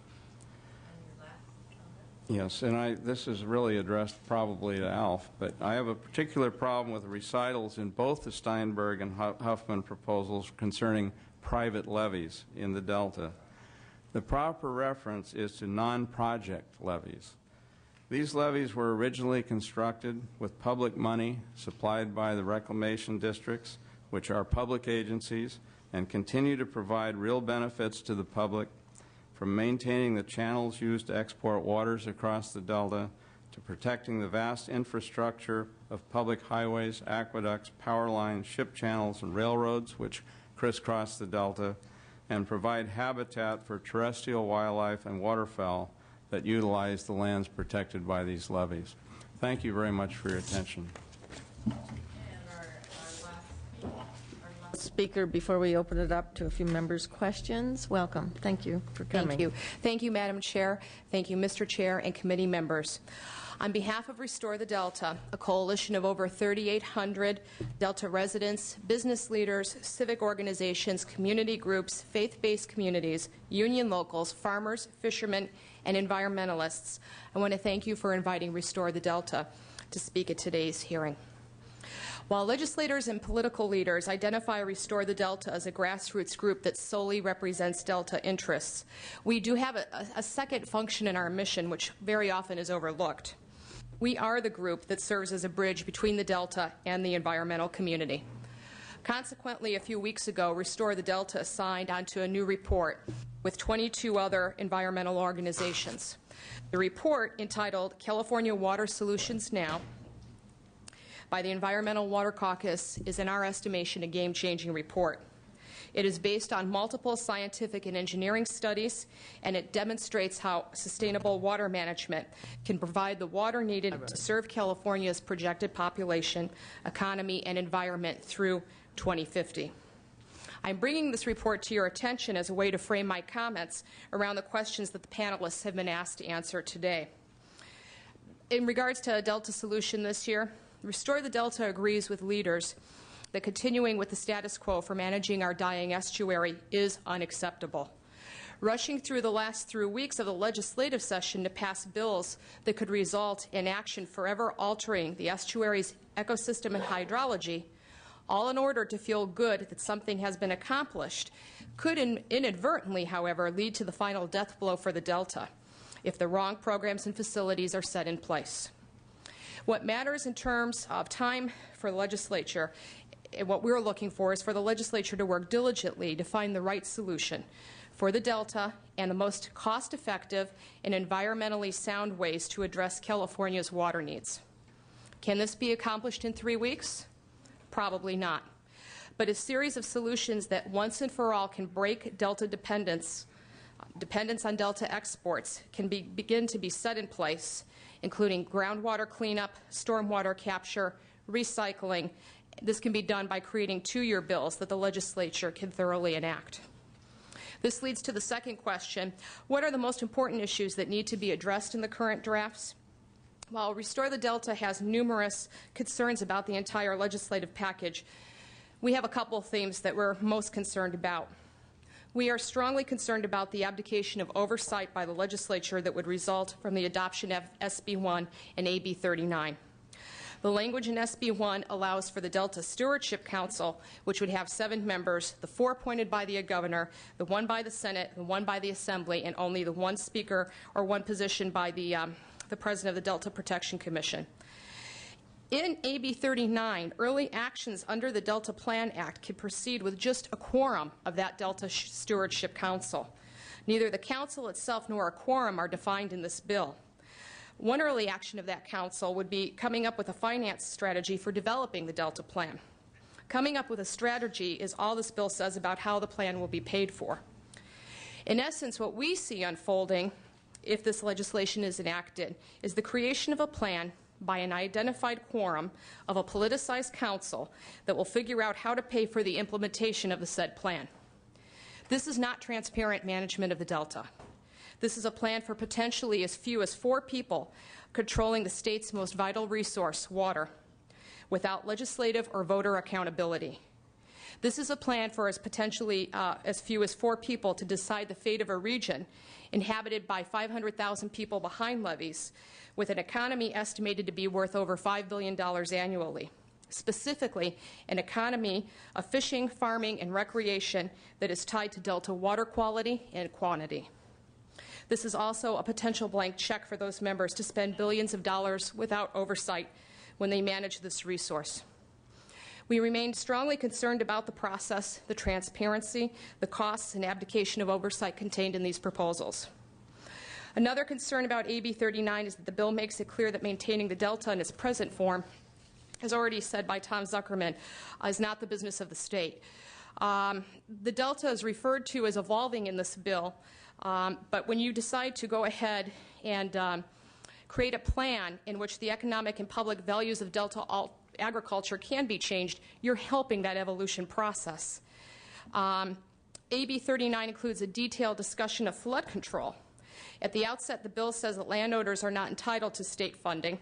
But we really question how we don't want to fund a levee subvention program in which private levees have to be kept intact in order to protect the hundreds of thousands of people who live behind levees maintained by the state and by DWR. I think I've run out of time. We do have, so last comment. So here's the last comment. We do have 6 or 7 proposals here. And our primary concern, what we think needs to be included in the legislation in that third question, is that first and foremost, we need to understand the freshwater needs for the Delta and put strategies into place so as to meet those needs. And we believe that that is the primary component behind a real habitat conservation plan. Very good. Very thoughtful presentation. Time for members' questions to any of these 5 distinguished panelists. Mr. Berryhill. Yeah, thank you. And thanks, everybody, for coming up here today. Yeah, I got a question I think it's probably for Mr. Zuckerman. This whole Delta thing, the flood control, the storage, all that stuff is so complicated. There's so many moving parts that, I mean, I'm a farmer. And my guys down south are dying. So I think that we need to do some things that gets that water going. I'm just wondering, through all this process, has there been any interim fixes? I mean, what have we got? We've got 2 gates out there. We've got the Delta corridors that's being modeled. We've got Delta floodlands that has been not only studied, but you know, it's been it's ready. It's shovel ready to go. And I guess the comment that I'd like you to make, Tom, is as we move forward with the big fix. I mean, is this all or nothing, or should we, as we move through this process, because I think Senator Walk put it well, if we do a bond issue today, it's going to be, what, 15 years before we turn any dirt. So, I mean, I would think that it'd be imperative that we do some things that are shovel ready today so that we can ensure not only that this Delta is safe and better, but that we're able to transfer water down south to our farming community. I would agree with you that I don't think this is something that you can set write the whole speech today. I think it's something we have to begin working on and trying to solve this problem in reasonable increments. I think the 2-gate proposal, the Delta corridors proposal are reasonably early implementable. They could take the pressure off the fishery in the western Delta and improve water quality at the export pumps. The concepts we support. Some of the restoration of historic floodlands in the Central Valley and developing a real flood management plan for the Central Valley of California is something we have legislative authority to do. We need to move forward quickly because that's the way we're going to identify the additional supplies of water that we can then use in different ways to carry our state through these dry periods. And I think it's critical. I don't think you can sit and wait for the final comprehensive plan to be chiseled in stone before you move forward. The financial condition of the state doesn't really lend itself to that at the moment. The status of the collapse of the ecosystem in the Delta doesn't lend itself to these long deliberative processes. So I think we have to choose the best, the most viable tools and begin to move forward and see how they work, and then begin to meld those into longer-term solutions as we understand how they work. Yeah, thank you. Just one follow-up, real quick question. You know, this canal, this ditch, has really sucked a lot of the oxygen out of the room. It's so controversial. As you see the world out there, especially in the Delta, is there any? I mean, this canal is too doggone big. I mean, it's the size of the Panama Canal, for crying out loud. Excuse me, how do we know that? How do we know what? I'm just curious, because I'm looking at 5 bills, none of which make any kind of proposal for any kind of a conveyance. So when people describe how big this thing is, I'm just always curious to know how they know that. In the BDCP. Talking about the BDCP. Maybe Mr. Zuckerman can comment on that. There's a lot of delineations of the canal center. The ones that the BDCP are working on are 15,000 cubic foot per second capacity, which matches up to the capacity of the state and federal aqueducts. And there are some preliminary estimates as to how wide that is, how deep it is, how many different river channels it has to cross through, how many roads, highways, railroads. I mean, there's a lot known about this, even though we don't know precisely what the Although I final thought I heard design Mr. will be. Snow say earlier that they're talking about the possibility of going underneath the delta. So what we're talking about when we talk about specific sizes and attribute particular attributes is a preliminary discussion by an administrative entity which has not yet made a decision, which is not in any of the 5 bills, nor authorized by any of the 5 bills. Do I have that part correct, sir? Well, in a sense, I think you have it right. When you delegate responsibility to a group of political appointees to decide the issue, I think you're making a big mistake. Senator Smidian, could I let Mr. Berryhill finish, and I'll put you on the list, because I'd like you to be able to follow up on thank you. the different models that I were guess the out there. question that I'm asking the Delta folks in general is there any leeway here when it comes to some type of conveyance, if the language was right and if we had storage to go with it? Is there any way that we can come to consensus in the Delta, do you think, about any kind of conveyance at all, or is this dead on arrival before it even starts? We get the cart. Let's pick two of you, perhaps. Mr. Berryhill, pick, who would you like to hear from? 2 people, a brief response on that one. Whoever wants to. Good threshold question. Yeah. Well, go, Tom, if you could just mention real quick, and then whoever else wants to comment on it, I'd appreciate it. If we can figure out how much yield the Delta can provide and when, after meeting its needs, then we can design a conveyance facility that would accommodate that. Okay, that's a good succinct question. And who's answering from a supervisorial perspective? Members of the committee, I would agree with that response, and Mr. Gartrell and the Contra Costa Water District have significant science and data that can talk about cubic feet per second and impacts on the Delta, and whether through Delta or around Delta conveyance are models which would work best for the health of the estuary and the ecosystem, which is always going to be my recommendation that Mr. Gartrell comment on this. But yes, there are limited conveyance models that do not have the significant amount of devastation that the models that the BDCP is looking at. And I understand the underground model is still looking at the 15,000 cubic feet per second threshold as well. Senator Wilk's going to be asking that question, so we'll follow up in just a minute. Senator Wilk. I was just going to suggest that Mr. Gartrell has been part of the process, the BDCP process, and if you would like to speak to that issue, I would appreciate it. What is being discussed now? My question to Lester Snow was very unsatisfactorily responded to, so why don't we ask you? Yeah, and to best answer that, let me kind of step through it. I mean, we're at a point here, I've mentioned immediate actions. The second thing that you need to understand is the Delta Vision Commission that chaired by Secretary Chrisman, the Blue Ribbon Task Force, the stakeholder committees, focused, none of them, or all, I say all of them, rejected the concept of just build a big isolated facility and divert all your water from that. And one of the reasons is you do that, you get a lot less water than you get today.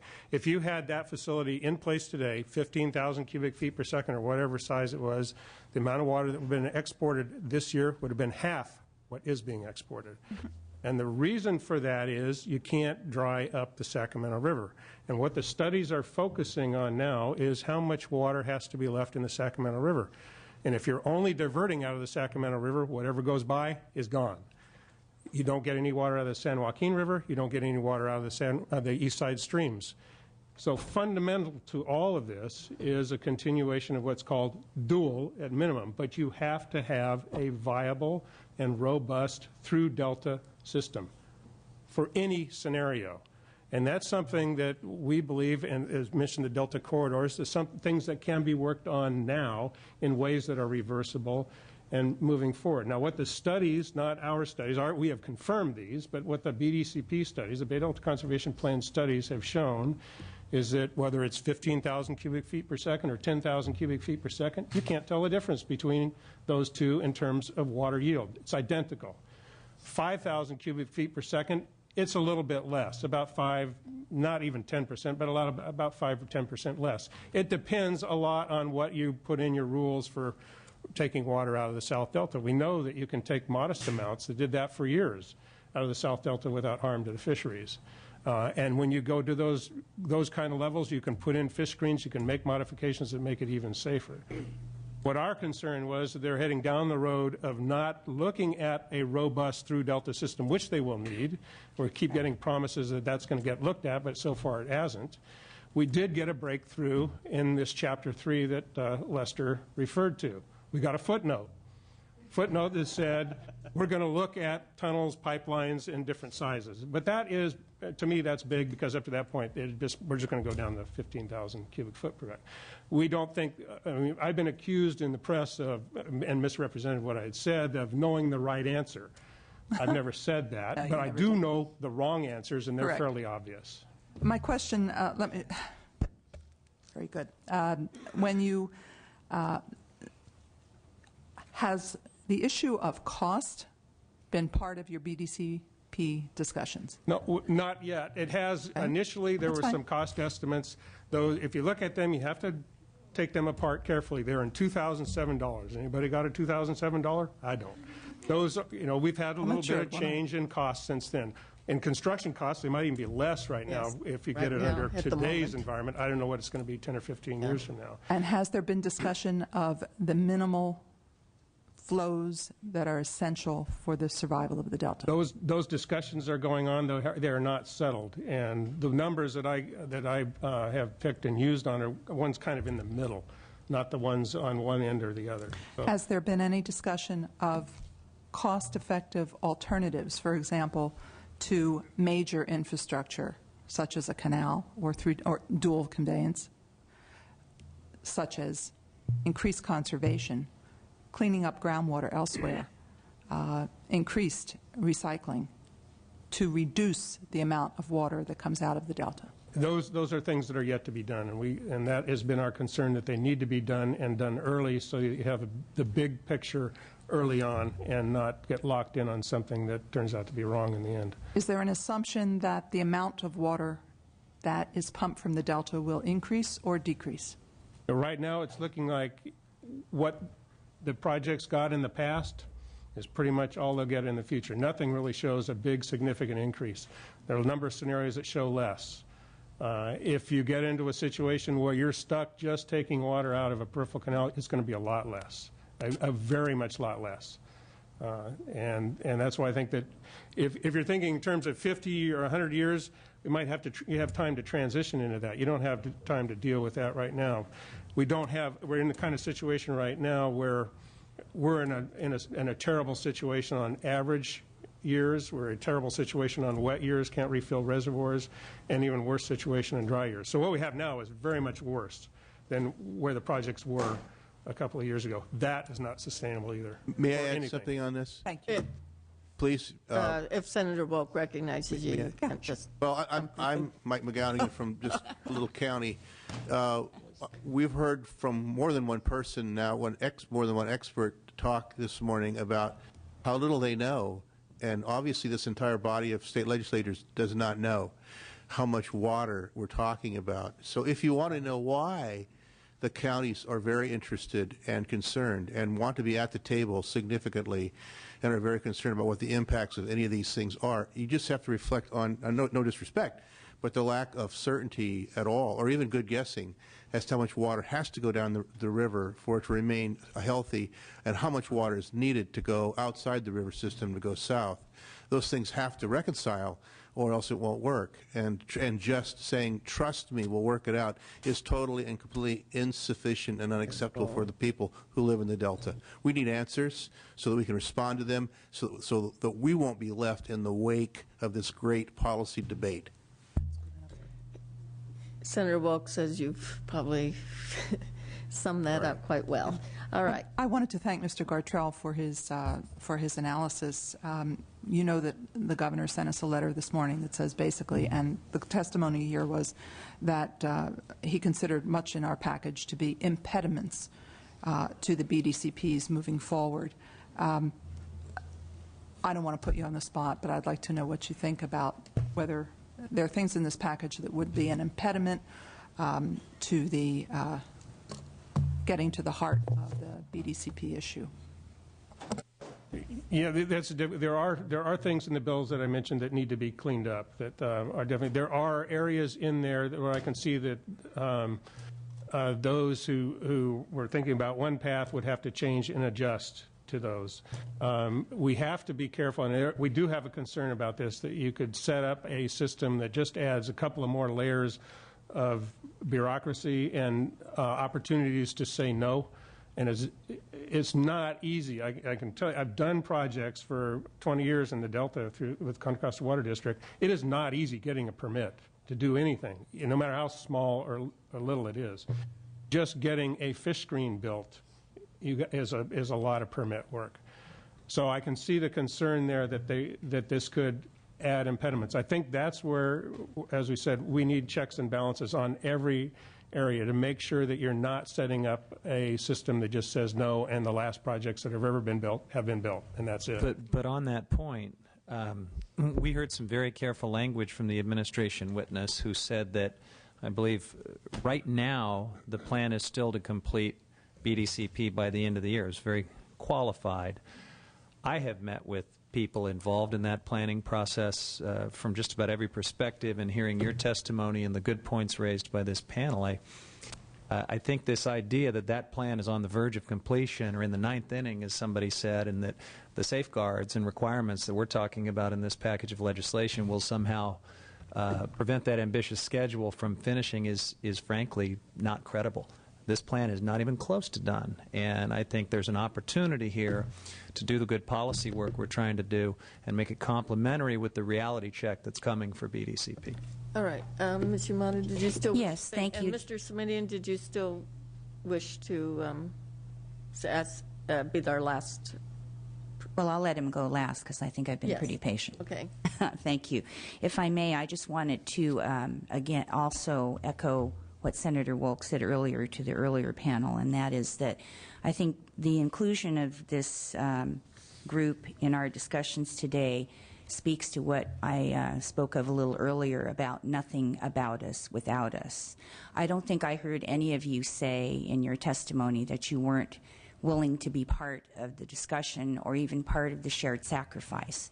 It's just, I remember sitting on the Board of Supervisors with Chair Mike McGowan years back when this BDC process first began. And we felt then, as we felt some of us are still feeling now, that the local input was just not even a footnote at that point. It was not, there was no recognition whatsoever. I think things have gotten a little better.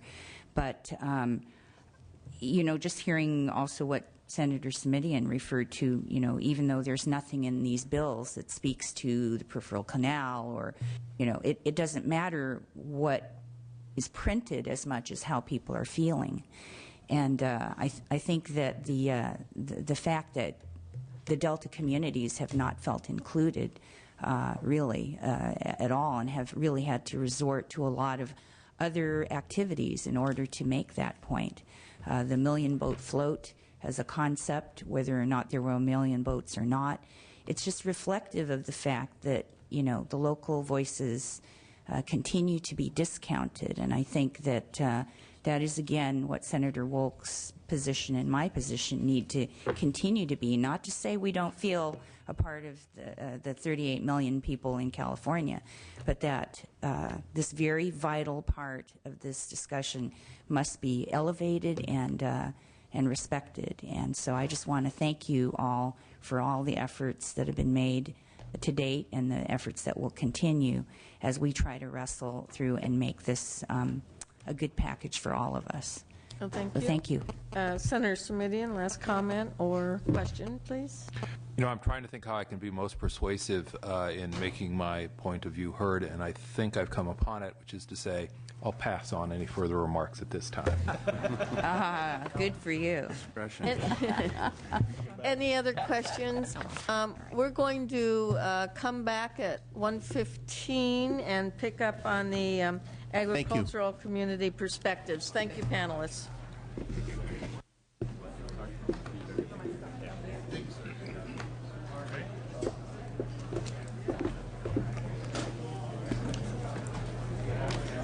So one of the little issues out there, frankly, is the BDCP. If it's not